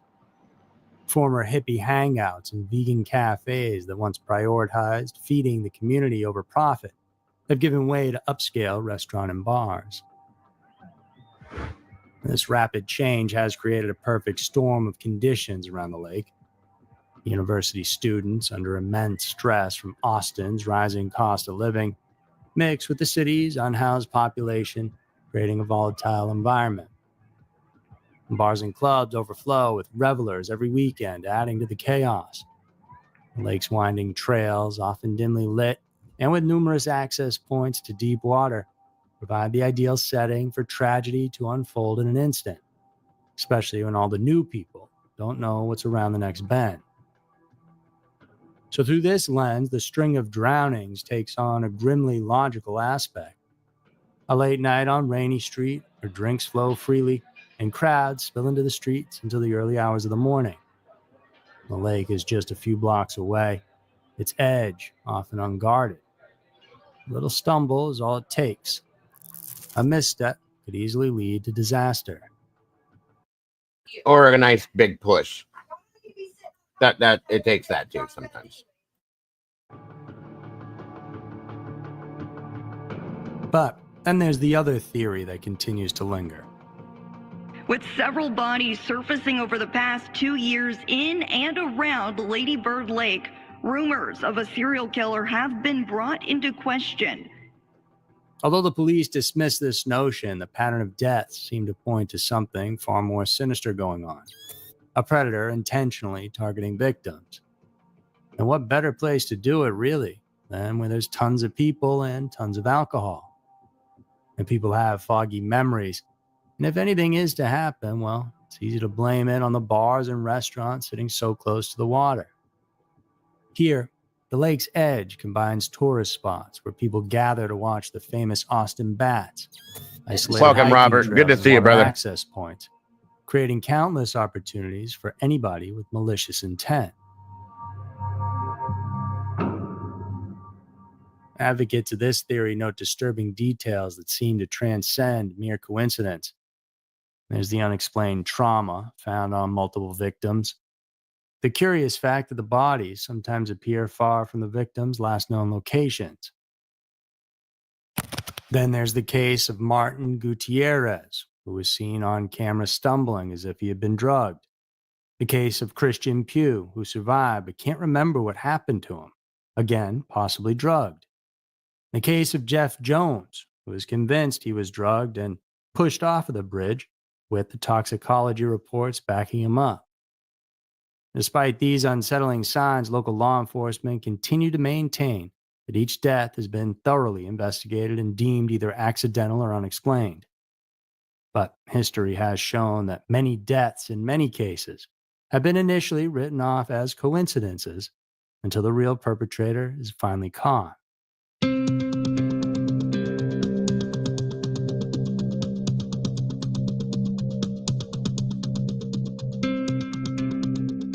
As I mentioned, it doesn't have to necessarily be one or the other. The truth most likely lies somewhere between these two theories. It's possible that Austin's rapid growth alongside the changing demographics and an influx of people has created the ideal conditions for both accidents and predatory behavior to thrive unnoticed. Regardless of where you stand, one thing is certain. No worries, Robert. No worries whatsoever. It's wonderful to have you here. I'm grateful to see you. Take as much time as you need to type, sir. Great to have you here.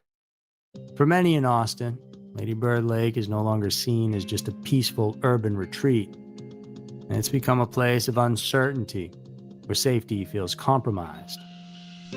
With so many unexplained deaths, it seems like they need to take the simple steps first. More lighting in the dark areas of the park, more surveillance cameras too, and of course guardrails along the water's edge. Then they can answer once and for all what exactly is happening and either help put a stop to the accidents or put a killer behind bars. Same to you, Paula. Thank you so much, dear.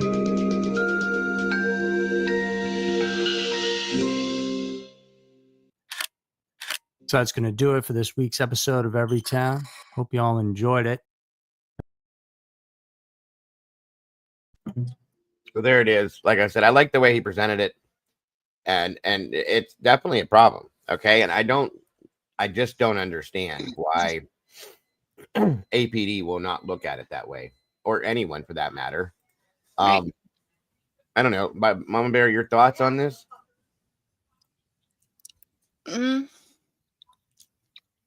Nothing other than what's already been said.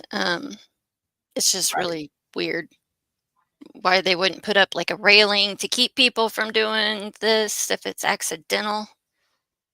Something. Yeah.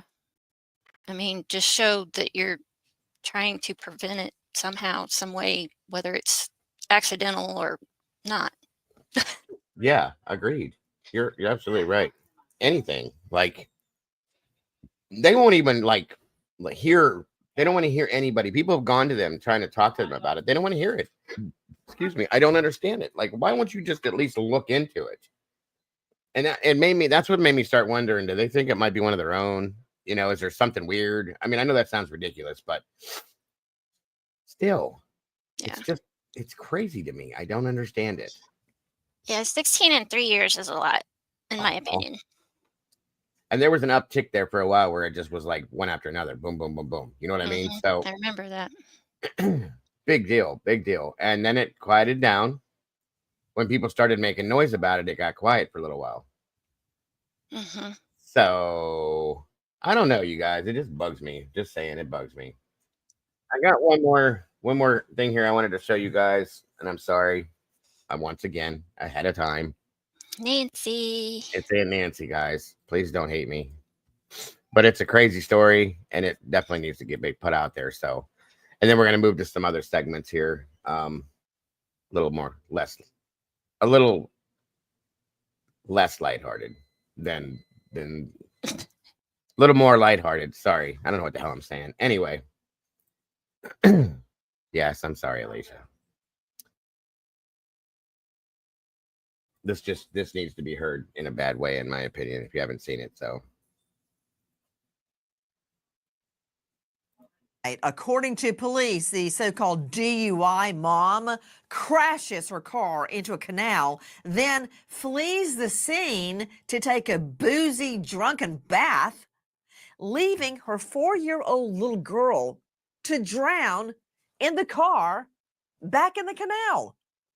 Good evening. I'm Nancy Grace. This is Crime Stories. I want to thank you for being with us. Tragedy strikes near Modesto, California, when 26-year-old Juliet Acosta crashes her vehicle into an irrigation canal with her 4-year-old daughter, Reagan, still inside. But when police arrive, Juliet is nowhere to be found. Content may include sensitive or violent content not suitable for all viewers.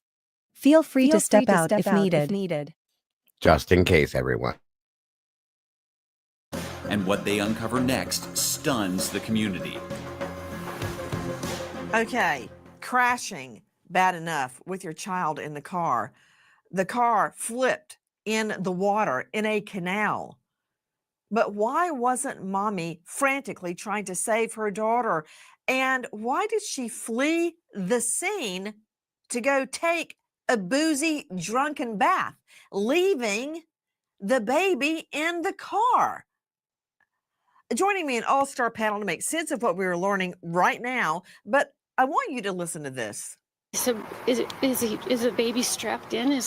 Or should we be looking in the water? Like, I didn't know what to do. Acosta's Subaru SUV is upturned and partially submerged in the canal when Acosta's uncle arrives. He jumps into the water, helping Acosta get out of the vehicle, but is unable to find 4-year-old Reagan. A neighbor describes seeing Juliet Acosta and her uncle standing on top of the submerged vehicle, but there's no sign of the little girl. The neighbor asks if the child is in the car or in the water, but Acosta doesn't provide an answer.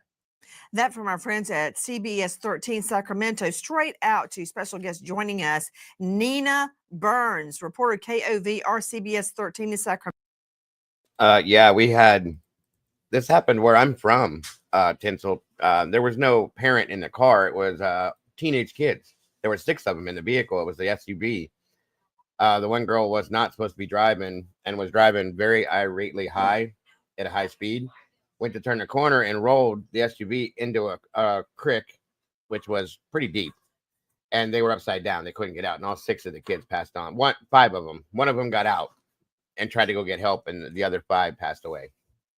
Horrible, horrible. They were all friends with my kids in high school. So yeah, that was beyond horrible. I understand exactly what you're talking about there, Tinsel.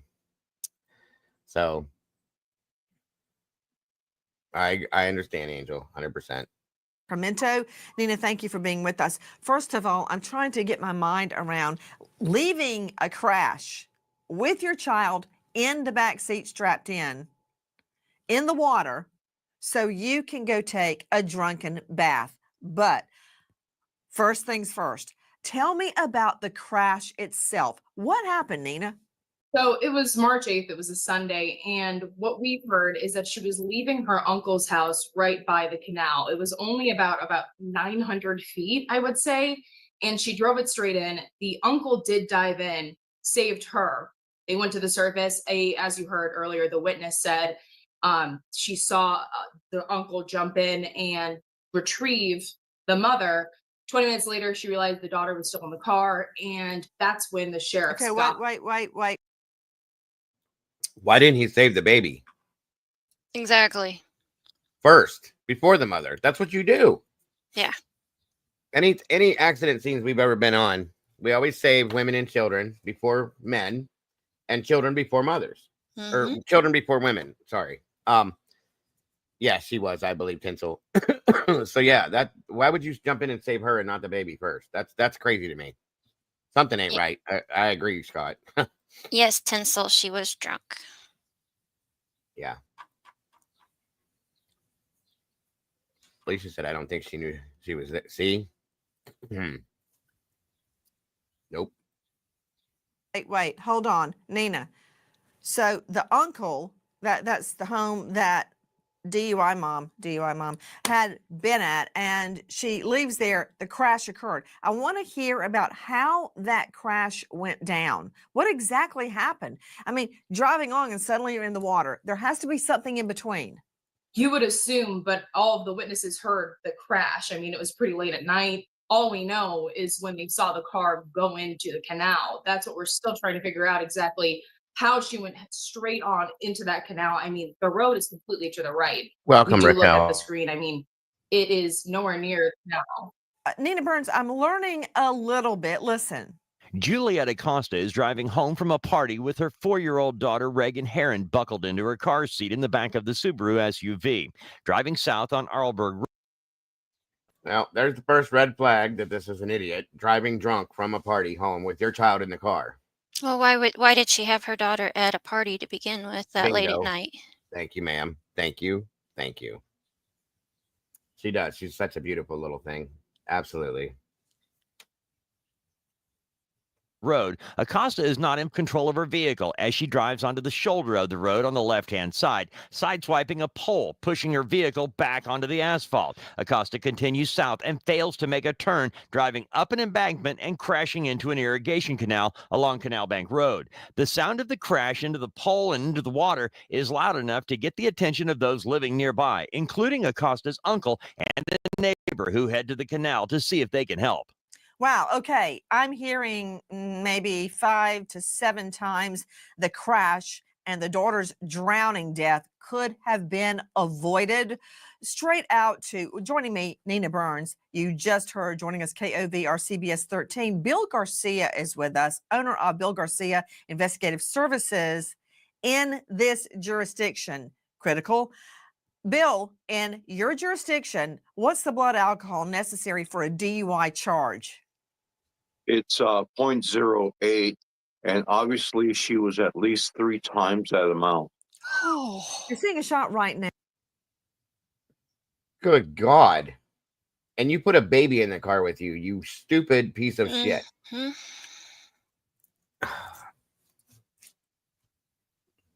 No. Now, the so-called DUI mom, Juliet Acosta. There she is when pregnant with 3 friends. Okay, I'm listening to this crash, 0.08. How is it we've got so many cases where you mix a mom with a car, with booze and water, and somehow they live and the baby dies? It just always seems to be that way. Also joining me in addition to Nina and Bill Garcia, special guest Kimberly Cockrell. You know her well, victim service manager at Mothers. Yep, that's got to be it, Alicia. That's the only thing that makes any damn sense. Is he probably had no idea, especially if the vehicle's upside down. You know what I mean? It does make some sense there. So yeah, I agree with you. Welcome back, Tanny. You don't have to apologize. I'm glad you're legal now. That's what my next statement was going to be, Moonlit. What about these friends? You just said, okay, you can leave now and take that baby in the car with you, knowing you probably can't even stand up straight. Nope. Hi, Taylor. I made I6. What does that mean? What does that even mean? I don't know. Welcome, Summer. Good to see you today. Agreed. 100%. I feel so bad for him if that's the case. 100%. That's just unbelievable to me. I couldn't imagine.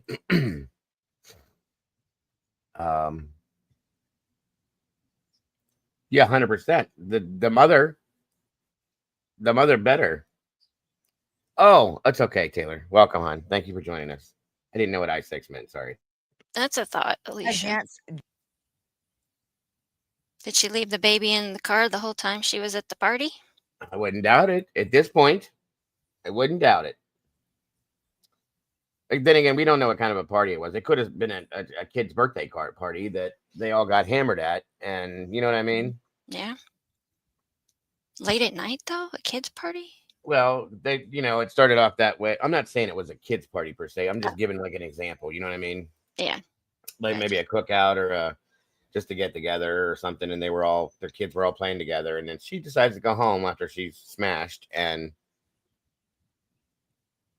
maybe picked up at the sitters. That's a good one too. Got me stumped. I don't know. But either way, if she was 3 times illegal in it, that had to be visible. Yeah. Okay, right. You know what I mean, Mama Bear? Yeah. Definitely had to be something you could look at her and go, okay, you ain't taking that baby anywhere. I don't care who would. Exactly. No. Nope. Jesus. Drunk driving who lost her best friend to a drunk driver as well. Kimberly, thank you for being with us. Did you hear all the points during that scenario where the baby, Reagan, could have been saved? Instead, I mean, I haven't even gotten to the fact that mom goes takes a drunken bath while the baby's drowning, while the baby's upside down, pinned with a seatbelt. Can you imagine what the baby was going through? What the little girl screaming for mommy? I'm sure. Okay, Nancy.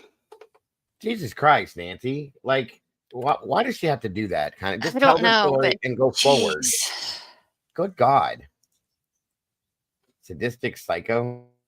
Gone. Listen to this. Kimberly, okay. The child's buckled into the back seat of the Subaru SUV. Driving south, she drives onto the shoulder of the road, I'm guessing in a boozy fit, on the left-hand side. So she crosses across the lanes into oncoming traffic. She sideswipes a pole. That should have been enough right there for her to hit the brakes, but that didn't happen. The vehicle gets back onto the asphalt, careens back onto the asphalt. She then keeps driving instead of just hitting the brakes, failing to make a turn, instead driving up an embankment. What? You couldn't see basically the mountain. She drives up an embankment and then crashes into an irrigation canal. The sound of the crash was so loud, the crash into the pole. Remember that original crash into the pole and then into the water? That neighbors all run out to find out what happened. How many points were there, Kimberly Cockrell, in just that scenario where the baby's life could have been saved by DUI mom? Numerous. The first being that she should have never put that baby in the car with her. Never. She should have never been intoxicated behind the wheel. She should never have had her daughter in that car. As a mother, I do not understand this. How, number one, she would do those actions, but how you would leave the scene with your child. You know your child is in that water. You know you put your child in that water. And you leave there and go take a bath. The irony of that is something that I have never, the circumstances of this in my 32 years of dealing with mothers against drunk driving and representing them, that I have ever heard in my life. I have never heard circumstances this egregious. Guys, not only. Yeah, I was just getting ready to say that, Moon, that she does resemble Kaylee Gonzalez a little bit, the mother, and at least in that with the glasses on. It is beyond sad, Summer. I agree. Did she have so many points during the driving incident to save her daughter's life, just 4 years old? But think about the lead up, because Kimberly, I often hear in court, it was just an accident. It's not an accident. Driving drunk and crashing is not an accident. I've handled plenty of vehicular homicide cases. And this is what I would argue to a jury. Was it an accident that you went into the bar to start with? Was it? Was it an accident you had too much to drink at dinner? Did somebody hold your mouth open and force the alcohol down your mouth? No. You did that all on your own. That was your decision to get another drink and another drink and another drink. That's not a crime. I don't care. It was your decision to get the car keys. That was a decision. That was no accident. It was her decision to rustle the keys out of her pocketbook or wherever she kept them, to walk to the car, to strap her daughter into the car. What? That was an accident? No. She strapped Reagan into the back seat in a car seat for safety. It was her decision to open her door, get in, put the key in the ignition, turn the ignition, reverse it, and put it in drive and put her foot on the gas. None of that was an accident. This is a DUI, vehicular homicide crash with intent. What I don't get, Kimberly, is why DUI crashes, fatalities, are not considered to be murder, because there's so much intent. I agree with you. I absolutely wish that every single one of these cases could be charged with murder. In the state of South Carolina, where I am, we don't have. They absolutely should be charged with murder, but remains innocent until proven guilty in a court of law. Okay. Have that option. I am very glad that the state of California, where this woman committed this crime, has that option, because that's something we just don't have. But everyone should be considered murder.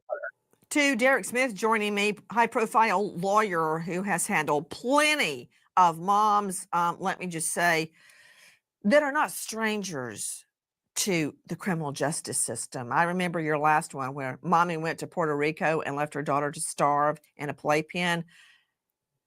I don't know how you do it, but you do it. And I'm sure a lot of people are grateful you do it, not me, but them. Derek Smith joining me, as I said, high-profile lawyer at dwsmithlegal.com. Derek, how are you going to explain away the boozy bath? Mommy leaves the scene and runs a hot bath. Nobody did that for her, strips down and takes a bath while the baby is still out there hanging upside down from a car seat in a canal. Those actions aren't necessarily the easiest to defend, obviously. However, we need to get into actually how. I certainly hope you're not going to say that to the jury, Derek.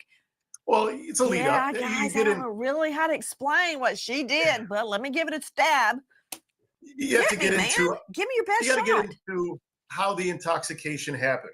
Now, you mentioned before, maybe somebody wasn't pouring booze down her throat. Maybe they were. Maybe something was slipped into her drink that we don't know about. Okay, wait. Maybe I she have to started actually some new see medication. his demeanor when he says she was force-fed alcohol. Okay, I'm sorry. Would you repeat that? Maybe she was force-fed the alcohol by who? Her uncle?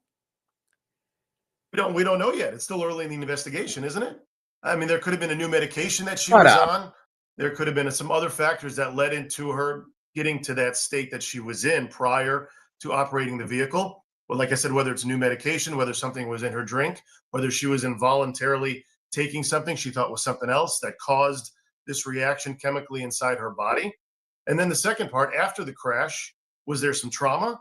Did she sustain any injuries that maybe she had no idea where she was after that crash happened? Sorry, but I don't care. You shouldn't have gotten in the car with the baby in the first place. Exactly. Okay? There's my issue. If you got some trauma, then you probably should have. Okay? This is bullshit. She didn't know what was going on. That's another possibility that we don't know yet. That's why you kind of got to get into these cases. I understand the frustration and the just anger. Absolutely, you shouldn't be drinking and driving. Absolutely, you should not be having a child in your car after consuming alcohol and then driving. However, was she fully understanding what was going on inside her body at that time? What do we know? Was there a toxicology report? Was there kind of blood work done? Do we? Well, she fully understood taking the drinks that she took to get to that point, I'm guessing. And everybody else around her, I'm sorry, and I know people are held accountable for their own mistakes. But if there's multiple people around you, in some sense, they should have some accountability for allowing her to walk out that house. Not saying criminal charges, but it definitely needs to be talked about. Okay, welcome, Miss Sherry. You never need late passes, dear. You're always, whatever you do is absolutely fine. No worries. We know what was actually happening inside her when this was going on, and that's what we need to find out. We do know that toxicology was run. It's a 0.15. That's almost double the legal limit of 0.08. Now, hold on. I think it should be charged, probably vehicular manslaughter per se, but it should be charged as murder one, in my opinion. I know they can't. I'm just saying it should be. I love to interrupt you, but and I'll be honest with you, it actually, in my opinion, should be considered in some senses premeditated murder, because you drank knowing what you were going to do, and that's drive home with a child in the car, and that's a premeditation as far as I'm concerned. And I know it won't go. I know it doesn't fit, but I wish damn well you could. But I held back because I was taking notes so furiously. Let's just go down your list. Okay. DUI mom force-fed alcohol. Okay, let me just scratch that off right at the beginning. Okay. It would be considered vehicular. I think it could be considered vehicular manslaughter or involuntary manslaughter, which I don't think is strong enough for that. It should be murder one, in my opinion, or premeditated, but they won't do that because it doesn't fit the bracket, however they put that together. I can't think right now. I'm a little irritated. Sorry. Anyway. I'm sorry. I'm so sorry, Raquel. So sorry. Now, here's something that the state better be ready for. Thank you, A Rise. new Thank you for being. medication. However, if it didn't show up in the toxicology report, I can go ahead and scratch that off. Now you've got head trauma. You're brilliant. Like Dr. Evil brilliant. Trauma to the head, that might work, but was her head examined at the hospital? And if so, and it wasn't injured, I'm going to scratch that off. But you've got two things going for you right now. You've got a new medication argument and you've got trauma to the head. I'm totally, as I'm sure you understand, Derek Smith, discounting that her uncle held her mouth open and force-fed her alcohol. I'm also discounting that he slipped a roofie in her drink. Yeah, that's too far out there. Plus, you can bring the uncle on. The state will bring on the uncle to rebut such a claim. But as to new meds and trauma to the head, at least you've got something to say to the jury. But as a prosecutor, I would counter how she left the scene on her own, went to the bathroom, took off her clothes, ran a bath. Did she put Calgon in it or bath salts? I'm just curious. Anyway, gets in the bath. Did she take a Bic and, I don't know, because every move she makes adds intent. Okay, this isn't funny by any means, and you're an asshole for acting that way. I'm sorry. This one has pissed me off more than any of the ones that she's covered ever. She needs to stop. All I know, she clipped her toenails. I don't know what happened in that bathtub, but I'm going to find out. And when I do find out, I'm going to make a big poster of everything she did that shows she knew what she was doing. Goes straight to the bathroom, stops up the tub, turns on the hot water, strips down, gets in. That shows a certain degree of coherence to me. That said, back to the facts, something that will not raise my blood pressure like Derek Smith is right now. What else do we know about the night that 4-year-old Reagan drowned dead, suspended from a car seat? Pronounced drowned, not drowned dead. In mommy's car while mommy was clipping her toenails in the bathtub. Listen. How deep is the canal? And is it possible that the 4-year-old is still inside the vehicle? Juliet Acosta is already gone by the time a Stanislaus County deputy arrives, but her daughter hasn't been located. The deputy immediately jumps into the water to see if the little girl is still inside the vehicle and finds Reagan Heron still buckled in her seat. With help from Acosta's uncle, the men are able to break the little girl free and bring her to the surface. The deputy performs CPR as an ambulance arrives to rush the little girl to the hospital. Trigger warning. Content may include sensitive or violent content not suitable for all viewers. Feel free to step out if needed. While mommy is letting Calgon take her away. That from our friends CBS 13 Sacramento. How could a beautiful young first grade teacher be stabbed 20 times, including in the Modesto, inside. He first named it a homicide. At the facts panel, but right now, I don't know how often she's not missing. They see what's happening. They can't find a car seat. They always have going through. You're correct. It is a nightmare. Cars underwater are horrible. And, when you watch on TV, they always do filming at a pool or in some very clear water situation. And then people have masks on and can see. So you've got dark water. You don't have a mask on. It's dark. You're feeling around. And a car seat is hard enough. I'm going to tell you guys, it's probably one of the scariest type of rescues that there are, unless you know exactly what you're looking for, to go in the water to pull somebody out of a vehicle or to check to make sure that there's nobody in the vehicle. You don't know what you're going to come upon sometimes, and it's very scary anticipating what could be in that vehicle.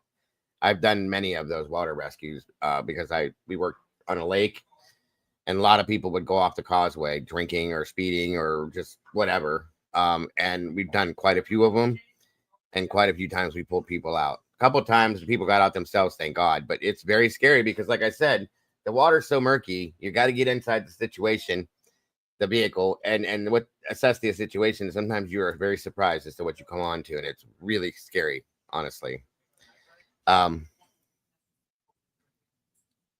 Bill, Nancy does little beyond fomenting hate. You should consider that. In my honest opinion, there are other sources of fact as a caring meatball. I couldn't find anything else on another show like this, Bill. So I'm sorry about this. My apologies.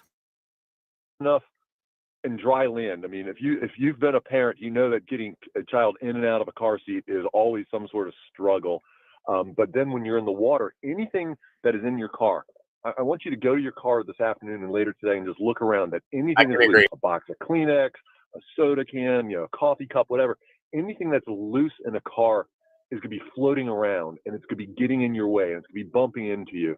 And so now you've got, you're in the water. It's dark. You're trying to feel your way into the back seat. You're trying to figure out where the buckles are. You've got clothing. You've got a jacket. You have a blanket that's blocking you.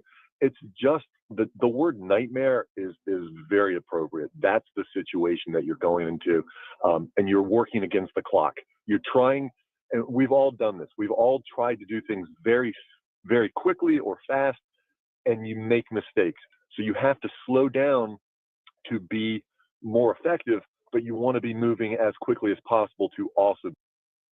Agreed. Depending on how long a vehicle's been in the water, it'll sink to the very bottom, and it gets embedded in the silt, and it's very hard to move things within that mess. And it was always very nerve-wracking because you can get stuck in there yourself. That's not fun. I'm always petrified of that kind of stuff. But yeah, it can be a very, very scary situation. It just very bad, very horrible. Oh yeah. I pushed those. If you remember, Mama Bear, whenever the AWP, as much as I hate to advertise them, came out with those window breaker things when we were doing Kylie Rodney's case. Yep. I was pushing those window breaker things like crazy. Because it's a real thing, folks. You just don't know when it could happen. And better prepared than not. So absolutely, Raquel, I agree. To be effective, and you're racing against the clock. You're hoping you can get this person out, this child out, to do life-saving measures, and you're fighting against all of these hazards. You're fighting against the dark water, and nothing I've read said that they were on scuba. It was people just coming in and jumping up and down. So they're doing this while holding their breath and trying to do this, and then having to go back up and then breathe and breathe and breathe and go back down. Sticking your head inside of a car, is dangerous. You can get stuck, and if you're doing it on a breath hold, it's a. Yes, Miss Wisdom is absolutely right, guys. They sell these 2-for-1 deals. I carried it all firefighters carried them as a tool, a seatbelt cutter with a window breaker on the end of it, and they're not expensive. And I'm telling you, you don't know. Any situation can happen if you live anywhere near water, even if you don't. If you're on vacation, it's something to have. You can put it on your keychain. Just saying. Please invest in it. If anything else, it's a very good investment because you just. I mean, this was just a retention pond. It's not that deep. Right, but it's still because It's what deep enough happens? Yeah. Yeah. If you happen to roll upside down, you're stuck. Okay, and the water flowing into the car pressurizes things to where it's hard to get the doors open. You can't do that. So on and so forth.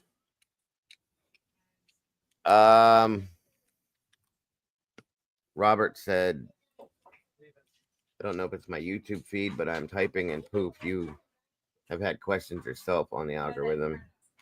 It's about YouTube, but depending on what you're typing, Robert, it's happened the past few days too. I don't know what's going on, but I don't know what you were trying to type, sir. And it shouldn't be doing that. I'm seeing some of your stuff though. Where did I see the last one here? Where did it go? right here. Fourth DUI less than a week 5 with kids in a car. Jesus, that's insane. Is there a message popping up, Robert, like in red that is just saying that it doesn't want to allow it to go through? Because I had that happen to me myself today 3 times. I've had that happen in the last couple of weeks several times. So Yeah, so I don't know. Something's not right with YouTube. It's been glitching. It's been doing this, been doing that, sir. So my apologies. We're not going to remove comments, obviously. Yeah, there's nothing being deleted at all. Are you in? Look at the top of your chat, sir, and does it say live chat or top chat?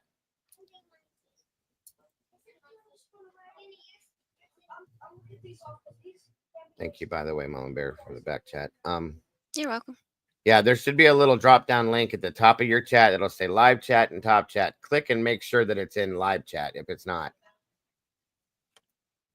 And exactly, Tinso says it too. The auto mod, the bot that they use is ridiculous. It's absolutely ridiculous. I tried to push and it's been with multiple channels. Huh. That's strange. Try, not saying it'll work, but try to go out, Robert, and come back in and see if it does change sometimes and help. Try that and see what happens, sir. If not, I'm really sorry. I promise you it's happening to us as well as creators. So Are you serious, Raquel? YouTube has a new feature they're trying out. It's a say hi feature. What's that?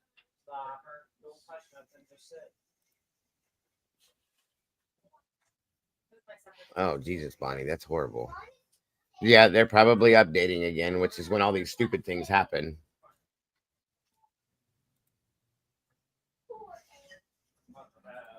A horrible situation. And my hat is off to any person that did that. They were brave, and they took control of the situation, and they were trying to save a life. And my hat is truly off to those people that did that. No, I'm just trying to take in what you just said, Ben Dobrin. Dobrin, ER, emergency response diving instructor, trainer, police, diver, emergency services diver. You're right. It's actually easier if you're equipped with a dive suit than to free dive. In other words, without any air sustaining equipment, you can only be under the water as long as you can hold your breath, and you're in the water. It's my understanding that Yeah, that's absolutely it right there. Like Charlotte just said here, Thomas Sharp, my live chat goes off and I have to go out and come back in, and then it puts you back through. It's ridiculous, but it does work sometimes, sir. Again, my apologies that you're having such a difficult time in here. the SUV was upside down with the little girl hanging suspended upside down from her seatbelt. You have to go in and you see the little girl amidst what you just said, the box of Kleenex, the shoes, the jacket, all the things that children travel with in the car. It's all floating around. And then you see her. But you can only stay under for so long. I mean, how long, Ben, can you stay underwater without coming up for air? You know, if you sit in a pool and hold your breath and are really calm, you know, you can hold it for 30 seconds, a minute, or whatever. That's not the situation. They're diving down into a stressful situation. I didn't know the car was upside down. Upside down is a whole different ballgame. So they're having to pull themselves down to the window or to the door.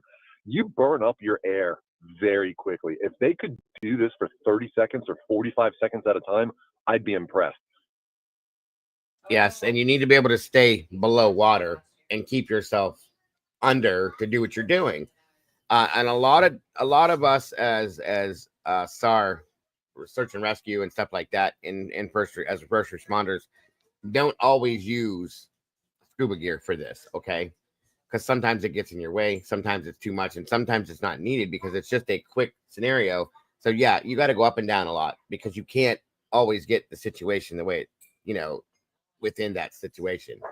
You can't always handle the situation within that realm with what you typically would. Now, a lot of times they would bring in the people that specialize in these things, but that's time consuming. So a lot of times as first responders, we just would go in take off most of our gear and get in and go try to do what we could do. They don't recommend it, but it happens all the time, because then they got to call in a dive team. That's time consuming. Okay. We don't have that time sometimes. So yeah, 1 minute is a very long time. I could probably pull off 45 seconds max, I think. Now it's probably less because I was a smoker and I had smoke inhalation and all that, but still, when you got to wait on a dive team to show up, it just doesn't work. What I'm saying is they limit creators I've attempted to like and share, and I can't really. Well, You that's can't not hit cool. you can't hit the like button here. Huh.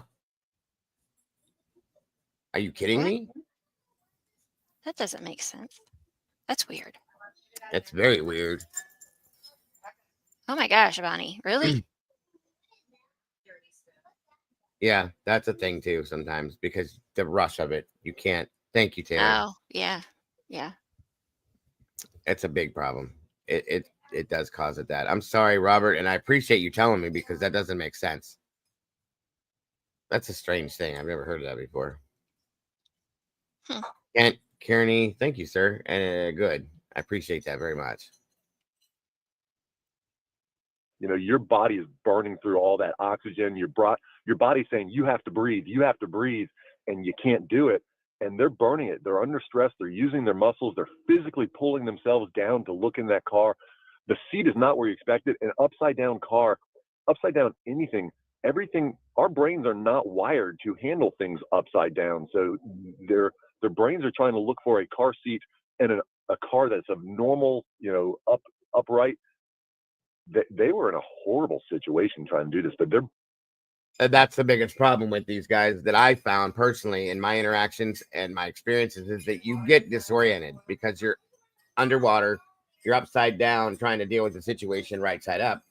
The water is very murky and dirty. You have silt, you have all this stuff to try to deal with, and it gets in your way. It prevents a quick and ample situation as a rescue. It's just not a good thing. So it's very disorienting. burning through that. If you hold your breath, you can't do it very long sitting still. They weren't sitting still. And so it's impressive that they did that. Guys, what?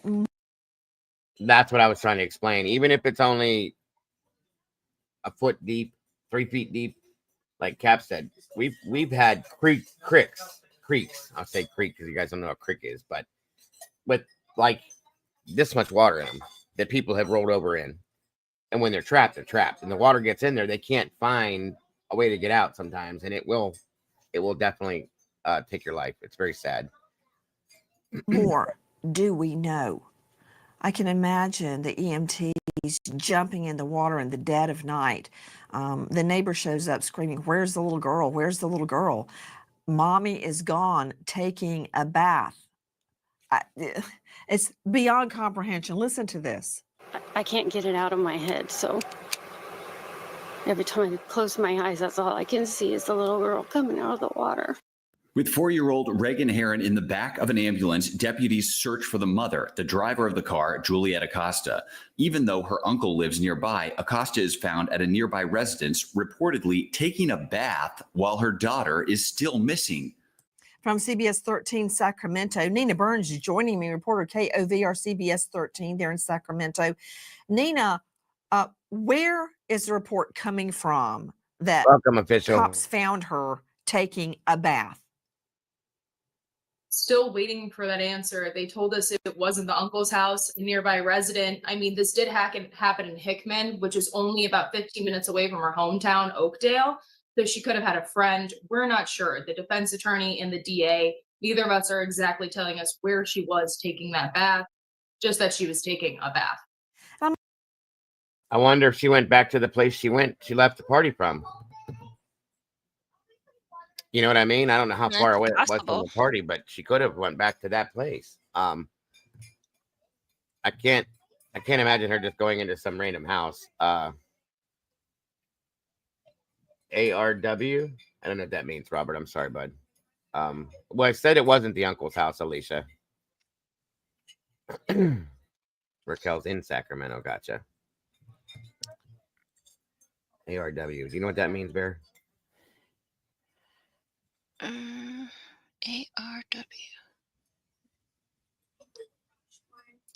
I don't know.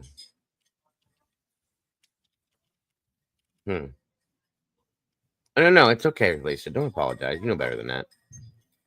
That's what I'm guessing, Raquel. And again, that just makes me angrier because you put a child in the car. And other people watched you do this, in my opinion, and should have stopped it. It completely and totally could have been avoided. That's all I'm saying.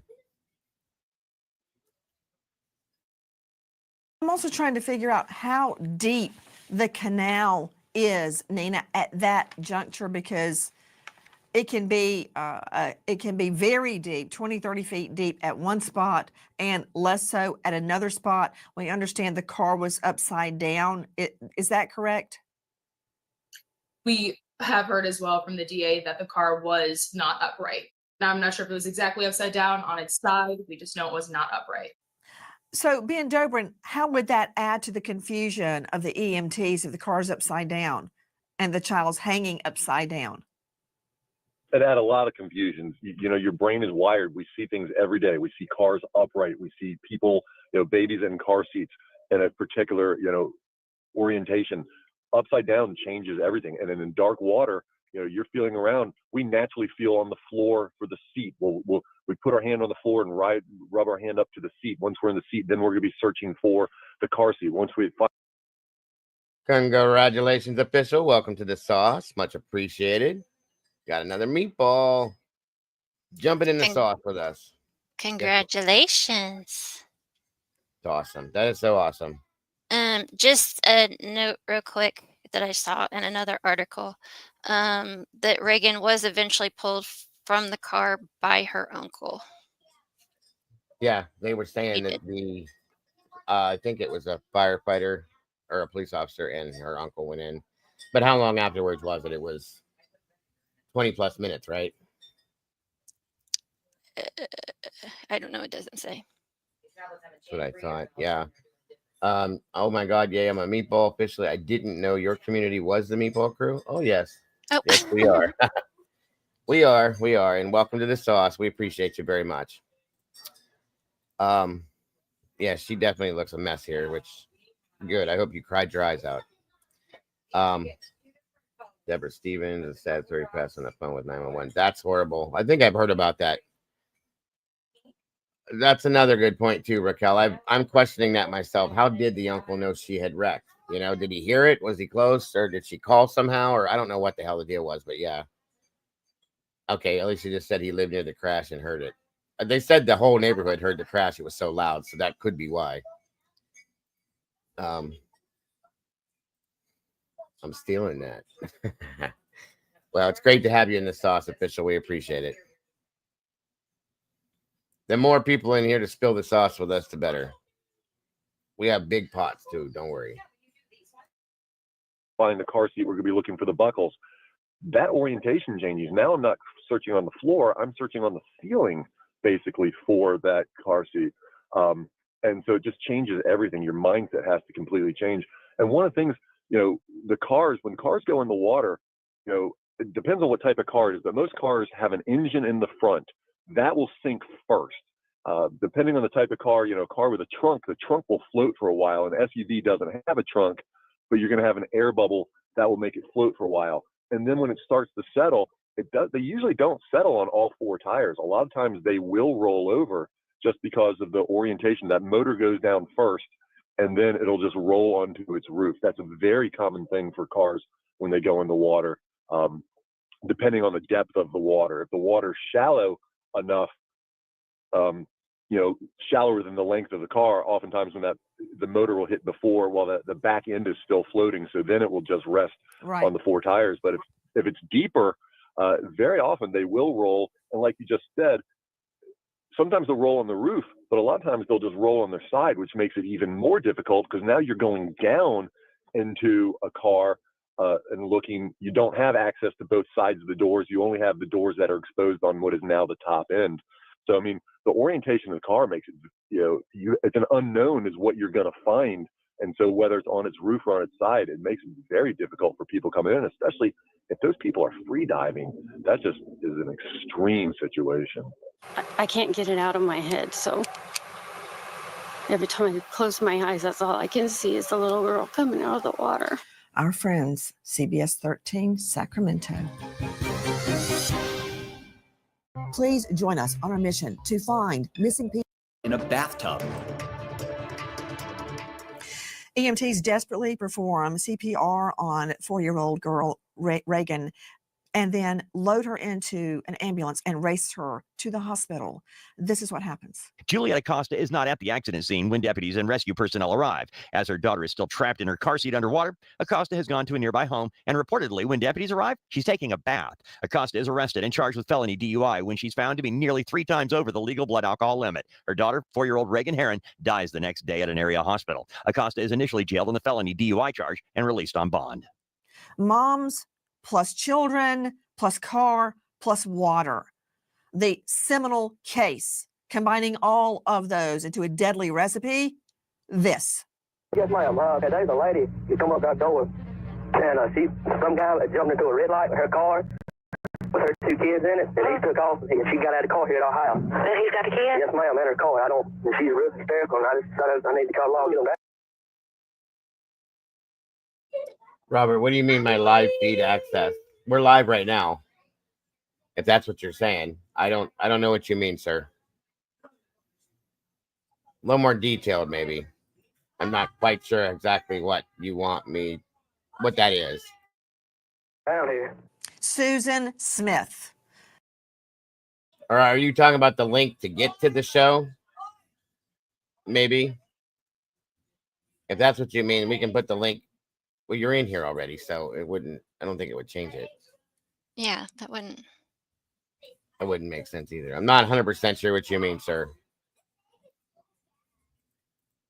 Her name will live in infamy forever. There's so many, there are almost too many to count. Of course, there's Ebony Wilkerson. Can't have the conversation without throwing her in. Oh, they're saying help. Oh, the membership thing. Yeah. Our members link, one of the mods will drop it for you, sir, and you can click that link and it'll let you become one of the members there, sir. My apologies for misunderstanding you. If they're saying help, that's different. Video captures the moments a minivan drifts deeper and deeper into the Atlantic off Daytona Beach. Inside the van, a pregnant mom and her 3 small children. Witnesses say the vehicle was moving along the water's edge, then suddenly plunged into the ocean. The children can be heard screaming, "Help, help us." Bystanders rush toward the scene, pulling 2 children out before realizing there is a baby in a car seat. The children tell police, "Mom tried to kill us." That from our friends at ID, Investigation Discovery, and of course, Diane Schuler. I have a family here that thinks that they might have a medical emergency of their sister. There's 3 kids in the car, 5. They're trying to locate her. The girl just called in distress. They said that the aunt is driving very erratically. We think she's sick, and we're trying to locate the kid. She lives, the children die. Joining me, in addition to the guest you've met so far, Dr. Angela Arnold, a renowned psychiatrist in the Atlanta jurisdiction at AngelaArnoldMD.com. Dr. Angie, thank you for being with us. The mixture of moms, cars, alcohol, it never goes away. It happens over and over and over, Dr. Angie. I know. I mean, Nancy, people, and every time we hear a story like this, it's heart-wrenching. There is a comment that I would like to make about the child being strapped in the car seat. Nancy, who puts the child in the car seat? Because if that mother straps the baby in the car seat, then she knew enough to put the baby in the car seat, even in her drunken state. So what made her forget about the baby between the time she put the baby in the car seat and she crashed the car? No one's talked about that. And another issue, Joe Scott Morgan with me, death investigator, professor of forensics, Jacksonville State University. Holy crap, Miss Cherry just gifted 5 memberships to the cafe. Holy meatballs. I know. Many meatballs. Do you see who got them, Bear? I can't. Yes, let me flip my. Oh, on the wrong screen. Hold on. No worries. Thank you so much, Miss Wisdom. That's so very generous, and I'm so grateful to you. God bless. Looks like Ache Artist. Under and Over It can maybe? No, hold on. Nope. Kate Pruitt. Amber. Jen 7, and Ulysses Sanchez. That is awesome. Thank you again, Miss Sherry. Congrats to the new meatballs. Welcome to the sauce. It's great to have you here. Many, many meatballs to help us spill the sauce every day. We appreciate it so much. Much love to you, Sherry. You know I love you. I appreciate you very much. So generous, guys. That's awesome. We've gained so many new members over the past few weeks. It's amazing. I love it. Author of Blood Beneath My Feet on Amazon. Star of a hit new series, Body Bags, with Joe Scott Morgan. I would say you probably performed over 1,000 death scene investigations. Could you explain what the child goes through in a drowning? Many people believe drowning is the single worst death possible, much less for a 4-year-old child, Joe Scott. Yeah, we're talking about a vehicle that is inverted, Nancy, so it's on the roof.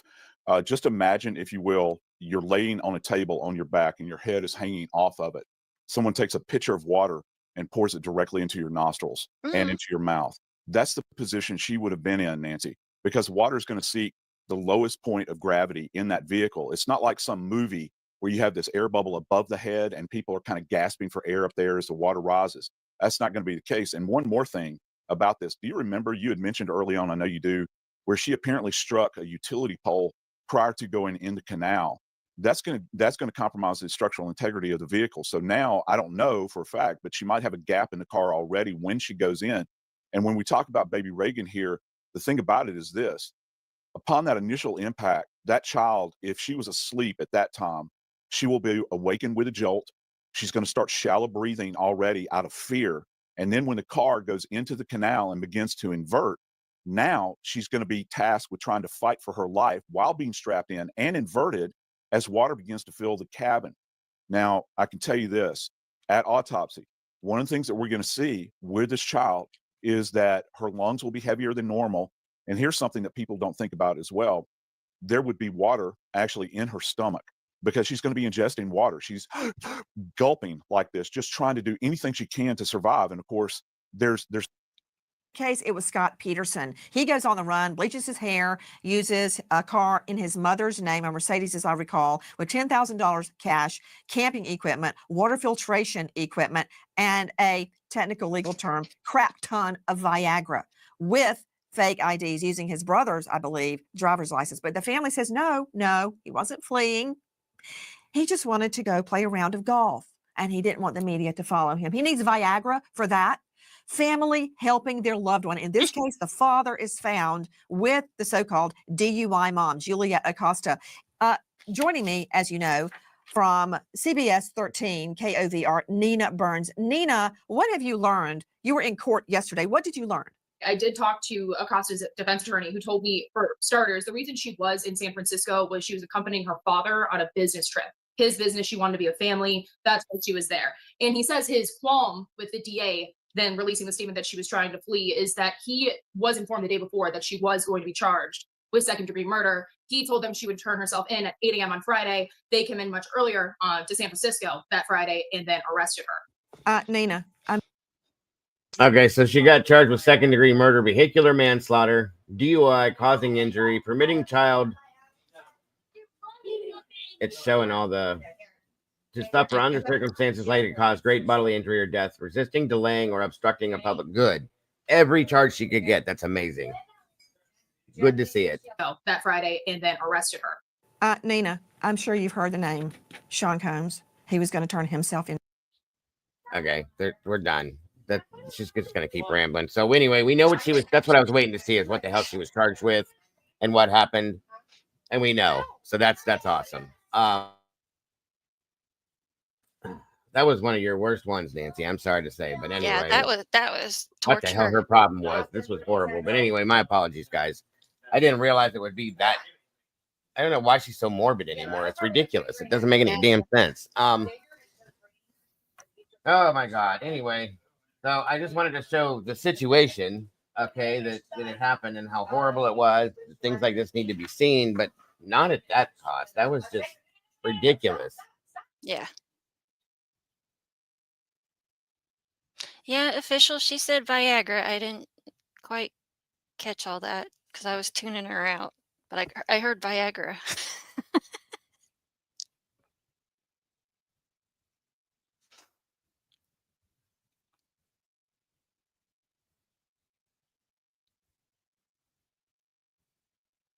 All right, guys, I want to show you something here real quick, and then we're going to be at the end of the show here. Just give me a quick second.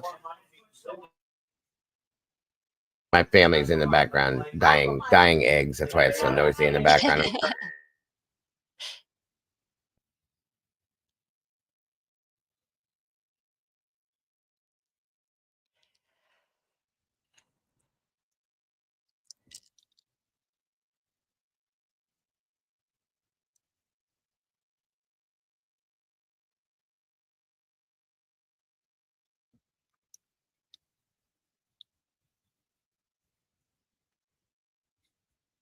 As I've been trying to do from show to show, I'm trying to show some Good Samaritan stuff.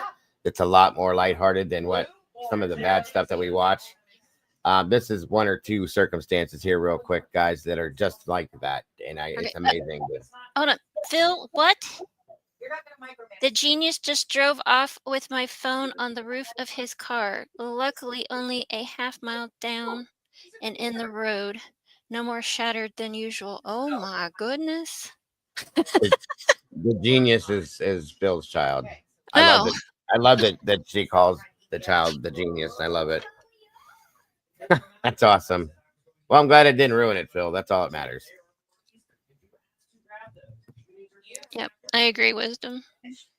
Oh yeah, I've had people say, "What's all the noise, Diego?" And I'm sorry, but this is my life, and I love my large family. So, all right, guys, so let's check these out, and then get a couple smiles and get out of here. The engine was flooded, and stepping out into the powerful current was too dangerous. Thankfully, a real-life hero, a bus driver, came to their rescue. Before long, he safely transported them and other passengers to a secure location.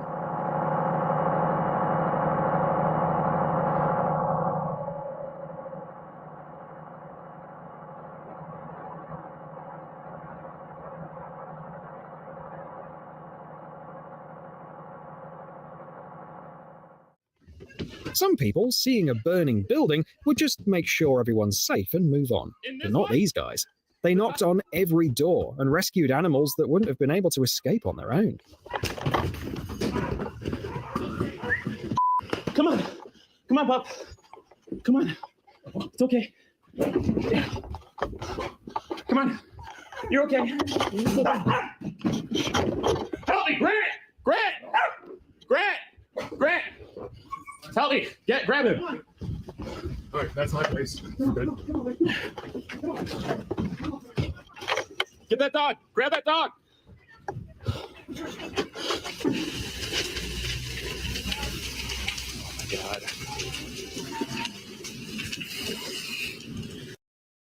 Really does my heart good to see people doing stuff like this, because again, like I say, every time we watch these, it gives me hope in humanity and that people are still good out there. You know what I mean?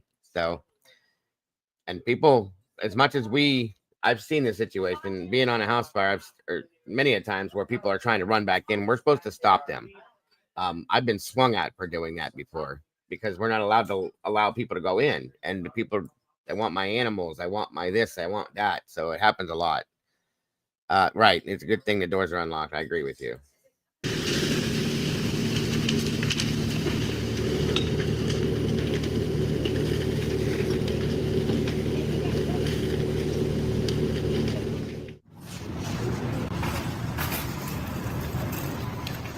You gonna pay for that? Huh? You gonna pay for that? Yeah. Where? And a lot of people, that's another thing, guys, with house fires or any kind of fire, people don't really realize as a fire, you can't put that fire out until you ensure that there's nobody inside the house. You can't spray it with water if there's any possibility that anybody's inside, because that will absolutely, I hate to say it like this, but it will cook them, they call it, because it's steam. It makes the highest temperature steam you can imagine, and it will kill them immediately. So you have to go through the house as it's burning, or the building as it's burning, make sure everybody or every animal, whatever's out of there, and then you hit it with water. So it just keeps growing and growing and growing, makes it even harder. So to see people running into these places and grabbing animals and saving people is absolutely amazing. Scary, but amazing. You gonna pay for it? The perfect security team, a store clerk and a local elderly lady. Turns out that's all it takes to stop someone from stealing an entire shopping cart full of groceries. on, bud. Come on. Get out. Come on. Get out. Get out. Take your and go off. You just jack out the price for everybody else because of your. You have to admire the courage of this woman. A video from Peru demonstrates that there's more than just strict discipline behind the uniform of police officers. There's a big, caring heart.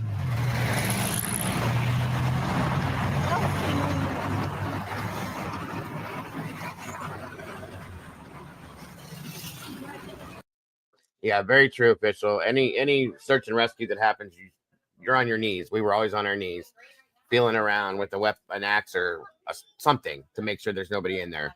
You don't stand up because it'll take you out immediately.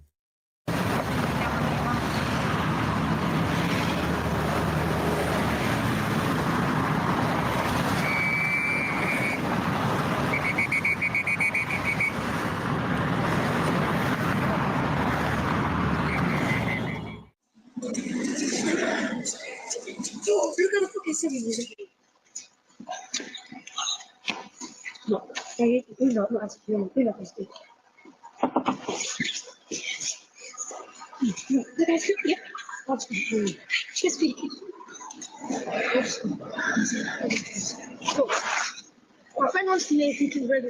The guys watched the cool car for a long time before finally working up the courage to ask the owner for permission to take a closer look.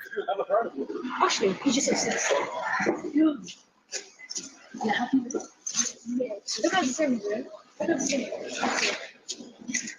They would have done it sooner if they'd have known this pal was so kind.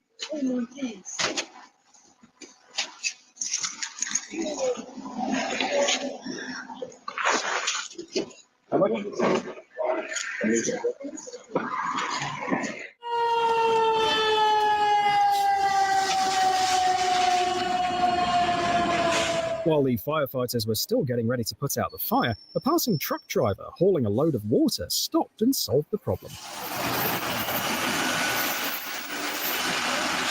Well, that's one way to do it. I've never seen that before. That's wild. Gee. That's awesome. Okay.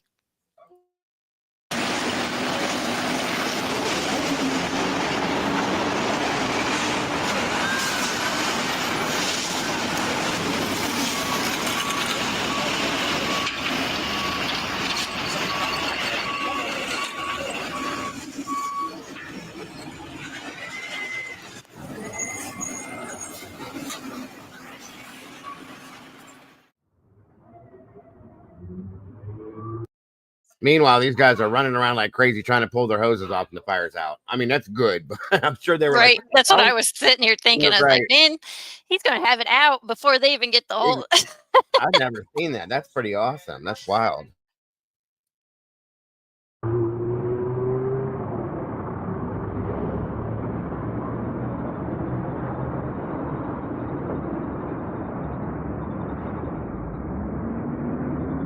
This waiter came up with a great way to break up the fight. What the hell just happened?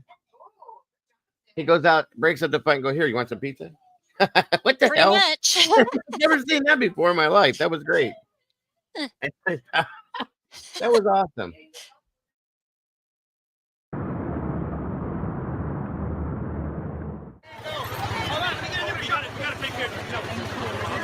The entire beach community of Cape Cod came together to rescue a shark that had accidentally washed ashore.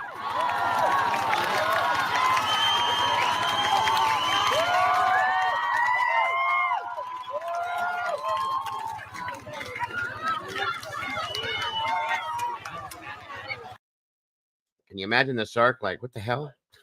The shark was probably out of it. It was Look, like, yeah. please, thank you. Agreed. That. How did he get so far out? Oh, the tide. Yeah. Mm-hmm. That's pretty wild.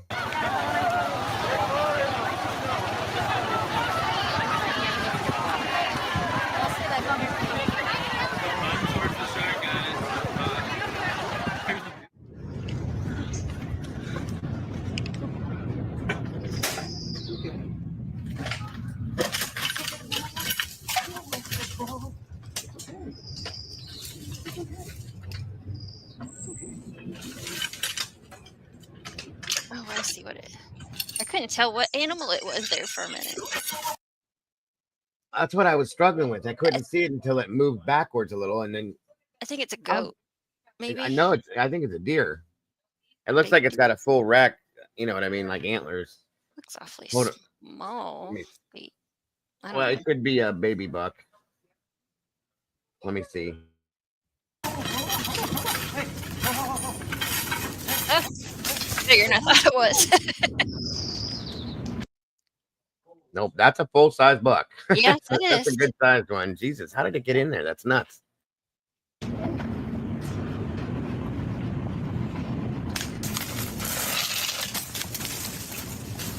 You're free. You're free. Oh, yes. After finding out that the homeowner had lost her husband, the delivery driver stepped in to assist. Such a genuine act of humanity.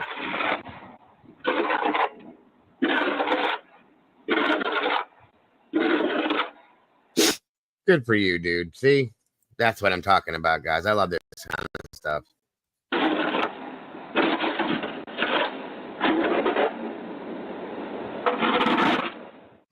Sometimes, kindness is spraying a delivery worker with a hose on an unbearably hot day. It's like, yeah, come on.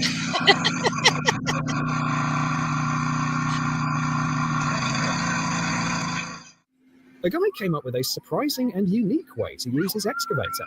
He turned it into a fun attraction for kids.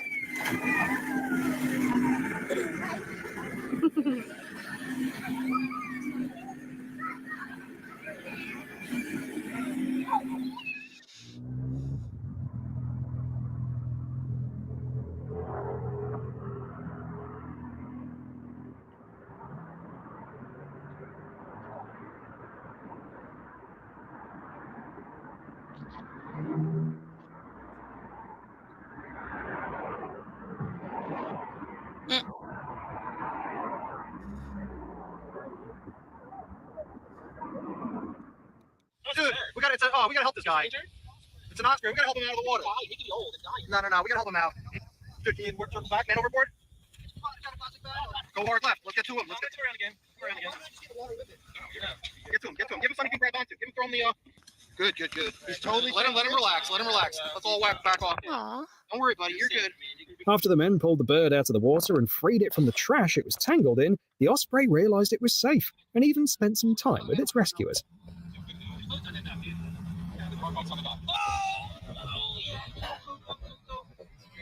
Come on, get airborne, buddy.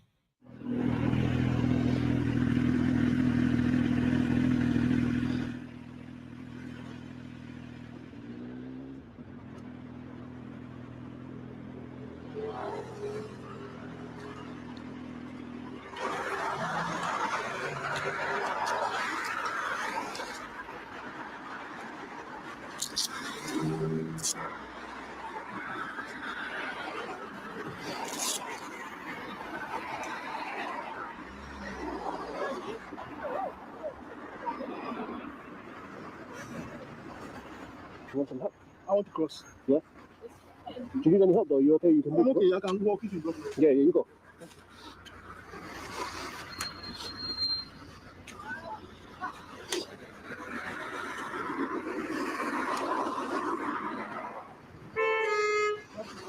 Yeah, don't worry, you take care.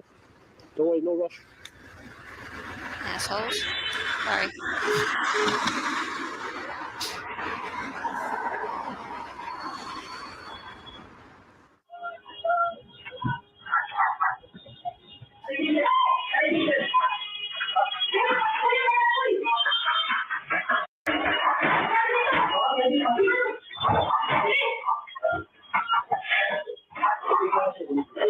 The neighbors rushed to put out the fire as if it were their own home. Oh.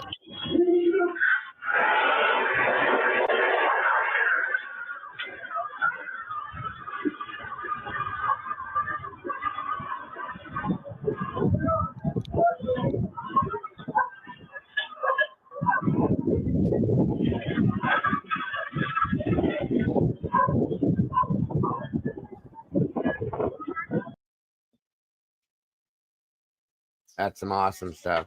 That That's stuff pretty cool. makes my Makes my heart happy for sure, guys. Good to see that there's good people out there still. Absolutely makes me happy. And this will be it for the day. We definitely need some laughs after having to deal with Nancy in her mouth. Let's see here. I love these, by the way. Let's see where I can find it here. 1 second here.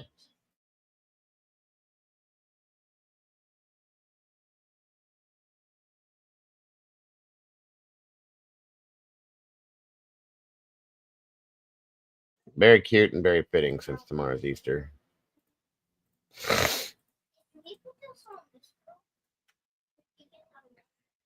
All right.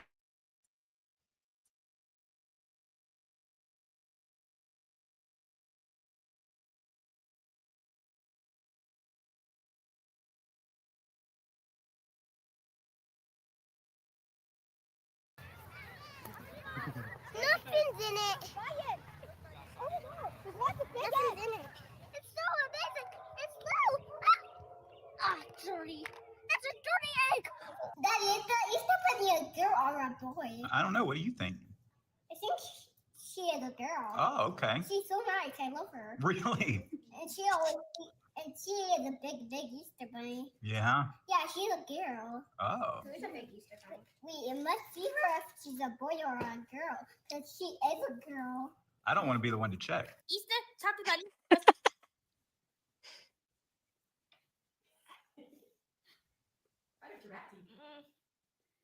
Maybe a tooth fairy's coming too. I hope the Easter Bunny brings you rotten eggs because you didn't take us on vacation. Oh my! She said so. Bye, Felicia. Damn. Did you see her face? I did. The look at the face, you guys. Look at that. Good God. That was great. Take on vacation. I hope you get rotten eggs. Good Lord, little Felicia. one. Yes. Yes.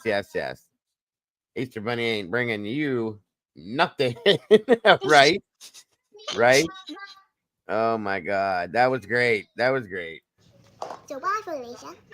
Oh my goodness, your car! What? Oh my goodness! That's so many! Keep your eyes open. Don't go too Are you fast. leaving, Bonnie? Are you out of here, Miss Bonnie? Oh, yes, ma'am. God bless, Bonnie. We love you. I hope to see you soon. Have a great day, dear. Bye, honey. Love you.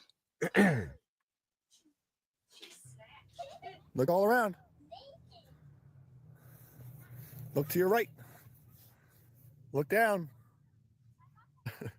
Look to your right. Look to your right and down. Oh, this one. What the heck? The Easter Bunny hide on the spider web. Oh my God. No, that is not a special one. What'd she say? Oh, there's nothing special in it. Move on to the next one. Oh. Jeez. Are you gonna share? No, you go have it, Daddy. Wait, you don't want it? Mom, do you like the broccoli? Yeah, I do. Yes, we can make a broccoli sandwich. Oh, good idea. Yes. All right, well, maybe we'll save it and make a broccoli sandwich later. Okay, Dad, then you hold it. We'll set it down. Broccoli and As much as I love vegetables, that I would have been pissed if I was a child. Opened that up, and found Right? it. I'm just saying. He looks confused. Right? Like, what the hell? Hey, Cassie. Hey, Cass. That's hilarious. I don't like broccoli. Oh. I'll set it right here. I guess the Easter Bunny just wants you to eat healthy, huh? Yeah. What is this? Is that Oh no, he's just the eggs. You got to give it to the parents for trying, but that ain't the way to do it. Just saying. No. That don't work. Sorry, my kids would have thrown that at me. At some point. Seriously. What the hell is this? Nope. That Good money God, on the tree. I think the Easter Bunny was drinking last night or something.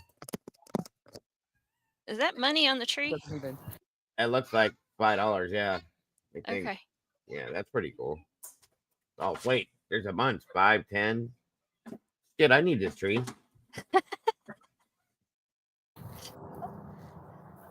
Look, don't those leaves look fake? Ain't even Are those looking. leaves on the tree? Look. Leaves. Money? Is that a money tree? Wow. Wait, I was right.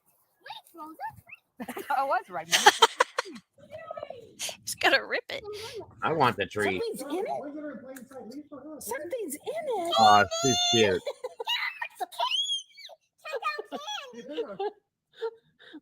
Well, you have to go find more. Say Happy Easter, and I can send it to Aunt Jen. Happy Easter. And did you get a lot of eggs? I got a lot of eggs. All right, yay. I found some. I found a lot. Wait, what? Yeah, he got me these. I got this. Oh, wait. And this. Oh my god, show me, what'd you And get? I got these. Let me see. Oh my gosh. What? Are you kidding me? Good Lord. Can I see how much is in your basket? Whoa, that's your basket's almost full. You don't need any more. $1. That's not I have a You want to say thanks, Easter Bunny? Thanks, Easter Bunny. You're the best. You're the best.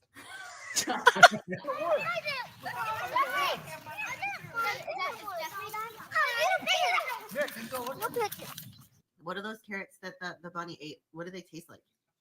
Bunny breath. They taste like bunny breath. Mm-hmm. What does bunny breath taste like? Bunny breath. Bunny breath means with the bunny that brush his teeth. He didn't brush his teeth before he ate your carrots? Mm-hmm. That's silly bunny. What's going on? Are those the Easter Bunny's shoes? They're cute shoes. Aren't the bunny's shoes cute? Oh, we are kids. You're kids.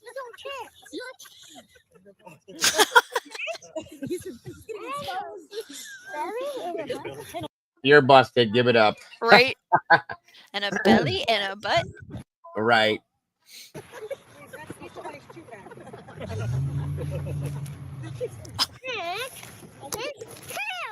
It's him. What is that? That's a poop in the body. That's a reason. I like Easter eggs because they are so hard and they don't break. You just broke it. Adela, were you eating chocolate? No, You weren't having any chocolate? no, You weren't just eating the chocolate out of your Easter basket? no. You promise? I mean, promise. Hey, look me in the eye. Do you promise? Promise. And how did you get chocolate on your face?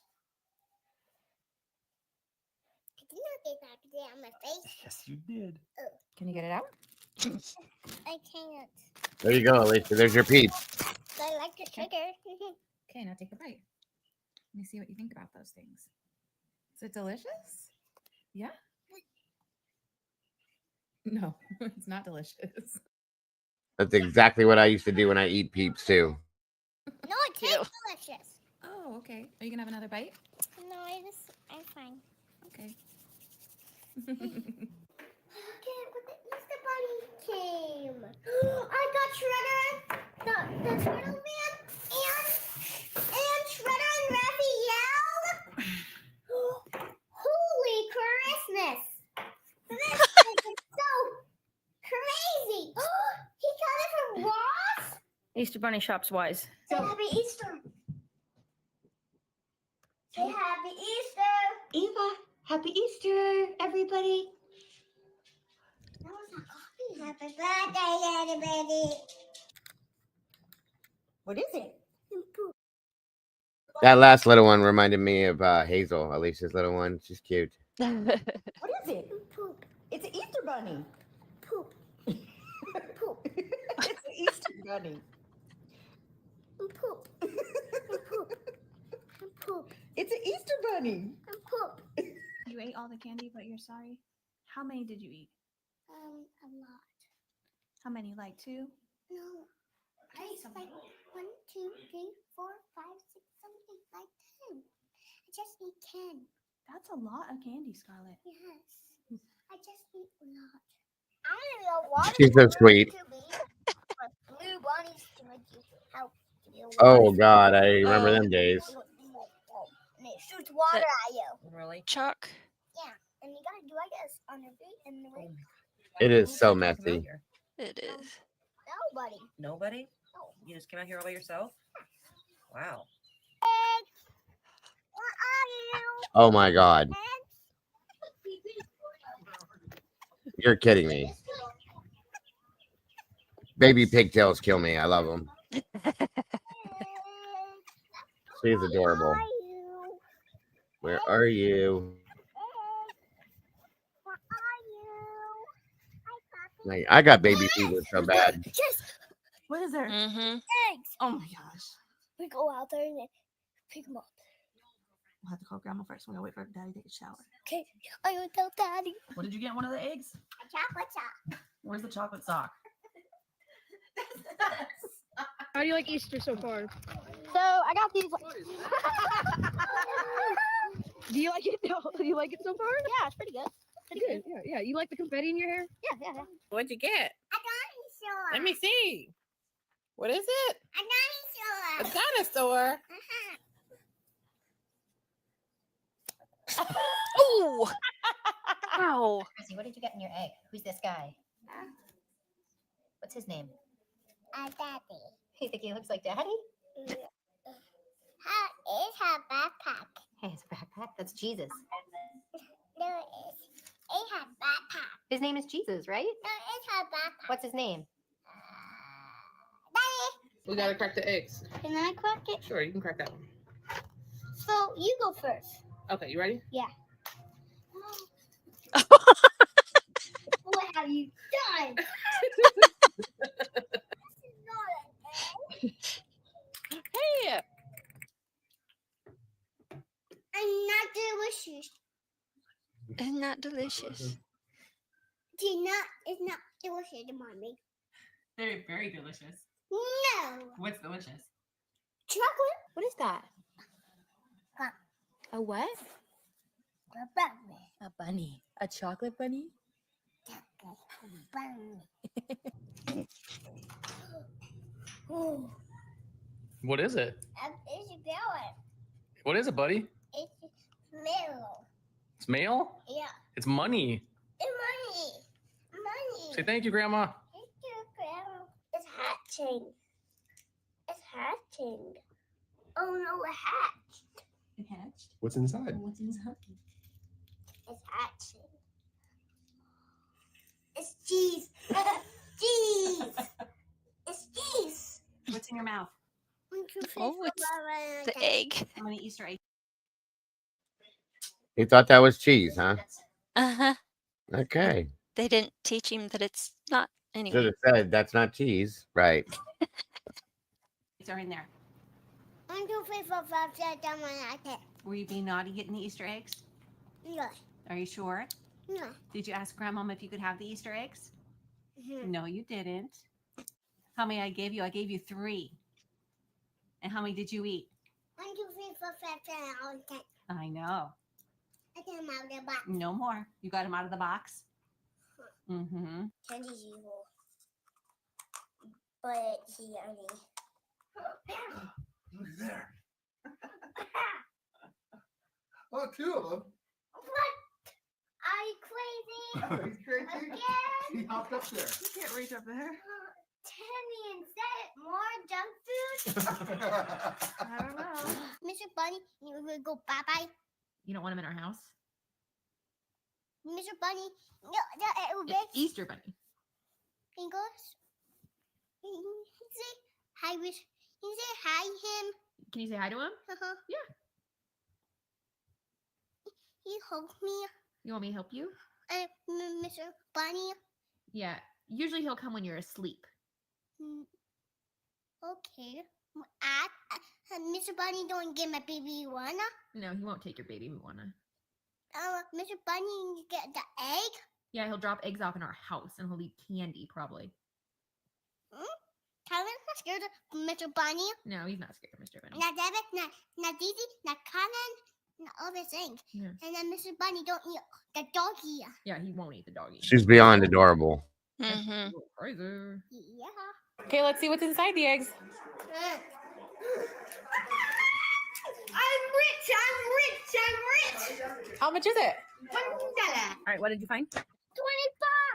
20. I think it was $20. Oh, wow, you're rich. I wish. Trying lunch today. Something good here. Maybe money. I want money. Jackson, you can't steal my money, my coins, or the dollars, or my eggs so bad. Why are you mad at him? Because he stole one of my eggs, stole one of my coins, stole one of my dollars. Oh, geez. So that's it. I'm done with him. She's done with him.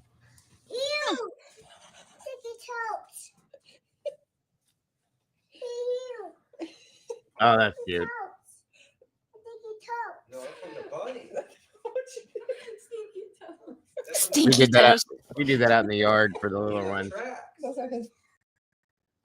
We plant jelly beans the night before, and the next day when the kids go wake up or whatever, there's suckers in the yard where the jelly beans were. Oh. They grow into Cute. suckers. So, and we try to make footprints to make it look like bunny feet, but Mm-hmm. it works. They're happy. It is what it is. Hop Prince. Look at he hopped. Hop, hop, hop. All the way over there. What? What did you get? What? Oh my God! Really? $25 of Roblox. Yeah. Whoa! Isn't he a little young to be playing Roblox? That's what I was thinking. Well, whatever. I guess I didn't think he would understand it. Right? No, don't take no more digging. I have no more digging. No more digging. You found the treasure. It's raining eggs, Daddy. It's raining eggs? Yeah. Whoa. Oh. There you go, baby. I'm Easter Bunny. We can have those that plain one too. Easter Bunny, please. At Walmart. What is that? It's the Cheshire's cat from Alice in Wonderland. Wow. He's so cute. No, I just meant like I didn't think that he looked like he was like 3 or 4. I didn't think Yeah. that he would understand how to like do the thing, because I know my kids didn't really get on games till they were like 5 or 6. Yeah. But Same. I don't really know much about the game, so I just got all my Easter baskets. Yeah, that's what they're all doing, and dyeing eggs and getting all that stuff ready. What are you going to tell the Easter bunny when you see him? And then in a smartwatch. I want M&Ms and a smartwatch. This kid was what, 3? Good Lord.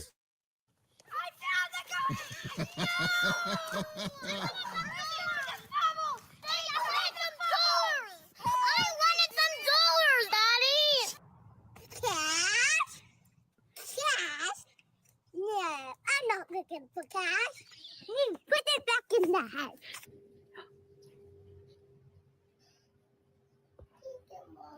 That's the Easter Bunny did that.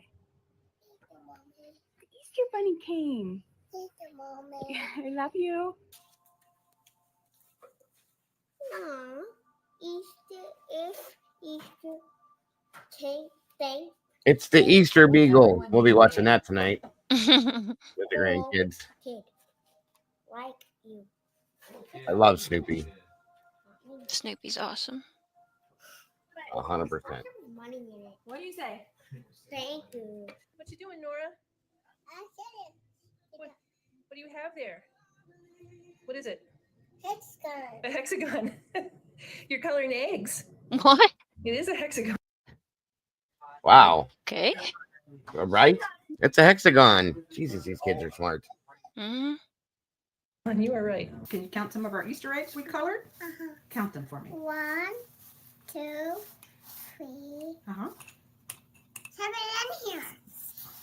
Seven's in here. Something's in there. Is it going to hatch? We'll keep counting. 3, 4. Seven's hatching in here. I hope it's not hatching now because it's been cooked. Seven's hatching. No, don't touch them.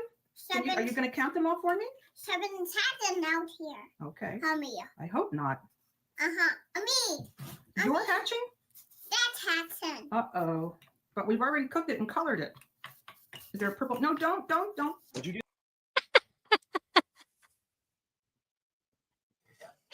Okay, that's gonna do it for today, guys. Sorry I went over a little longer than I wanted to. That Nancy's big. Oh, I'm so irritated with that today. Sorry everyone for that, by the way. And Mama Bear, thank you for being here with us as well. Everybody in chat, you guys are amazing. I don't know. Well, tonight, later on, I'm planning on being here if everything goes right for the weird, creepy, unexplained, and scary Saturday nights. We're going to be covering swamp monsters and things along those lines. If you guys are interested in that stuff, hopefully it'll be later on because I got a lot of crap I got to do, guys. So thank you so much for being with us today. I appreciate you all so much. If I don't see you, I hope you have an amazing and wonderful Easter. I will see you guys. I won't be here tomorrow because I just won't be. My family would kill me if I did this tomorrow until maybe later tomorrow night or something. But if I don't see you at all, I'll see you guys Monday. And please have the best, absolute best Easter you guys possibly can. Much love to all of you guys. Mods, of course, I'll talk to you here shortly. But everybody else, you have an amazing, amazing day. God bless. Much love. And I'll see you guys. We'll see you guys soon. Bye-bye. Bye, guys. Have a great weekend and a great Easter. And I will see you guys Monday.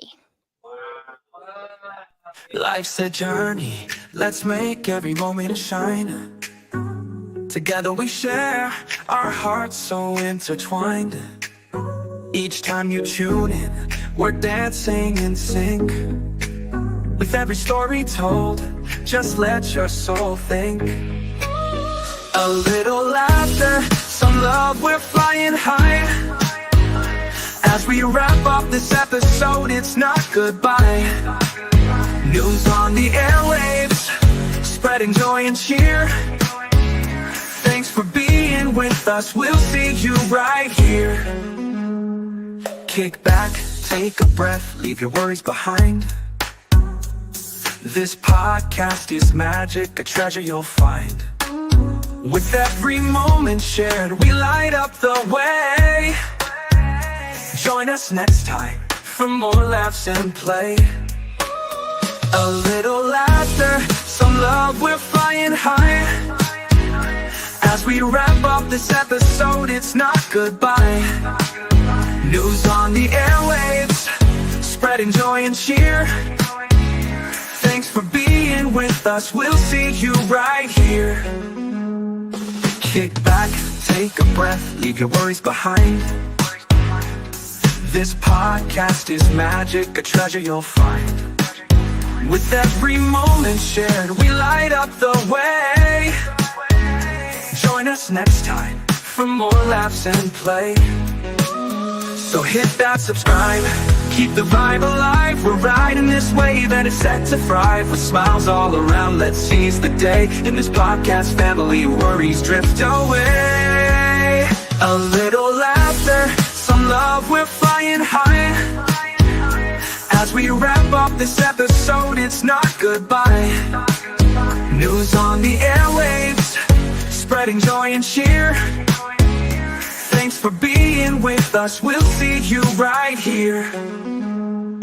So gather round friends, it's time to reflect. In this joyful moment, what's next to connect? Let's cherish the laughter, the joy that we spread. Together we'll thrive until our hearts are fed. See you next time with stories anew. Can't wait to share more with all of you.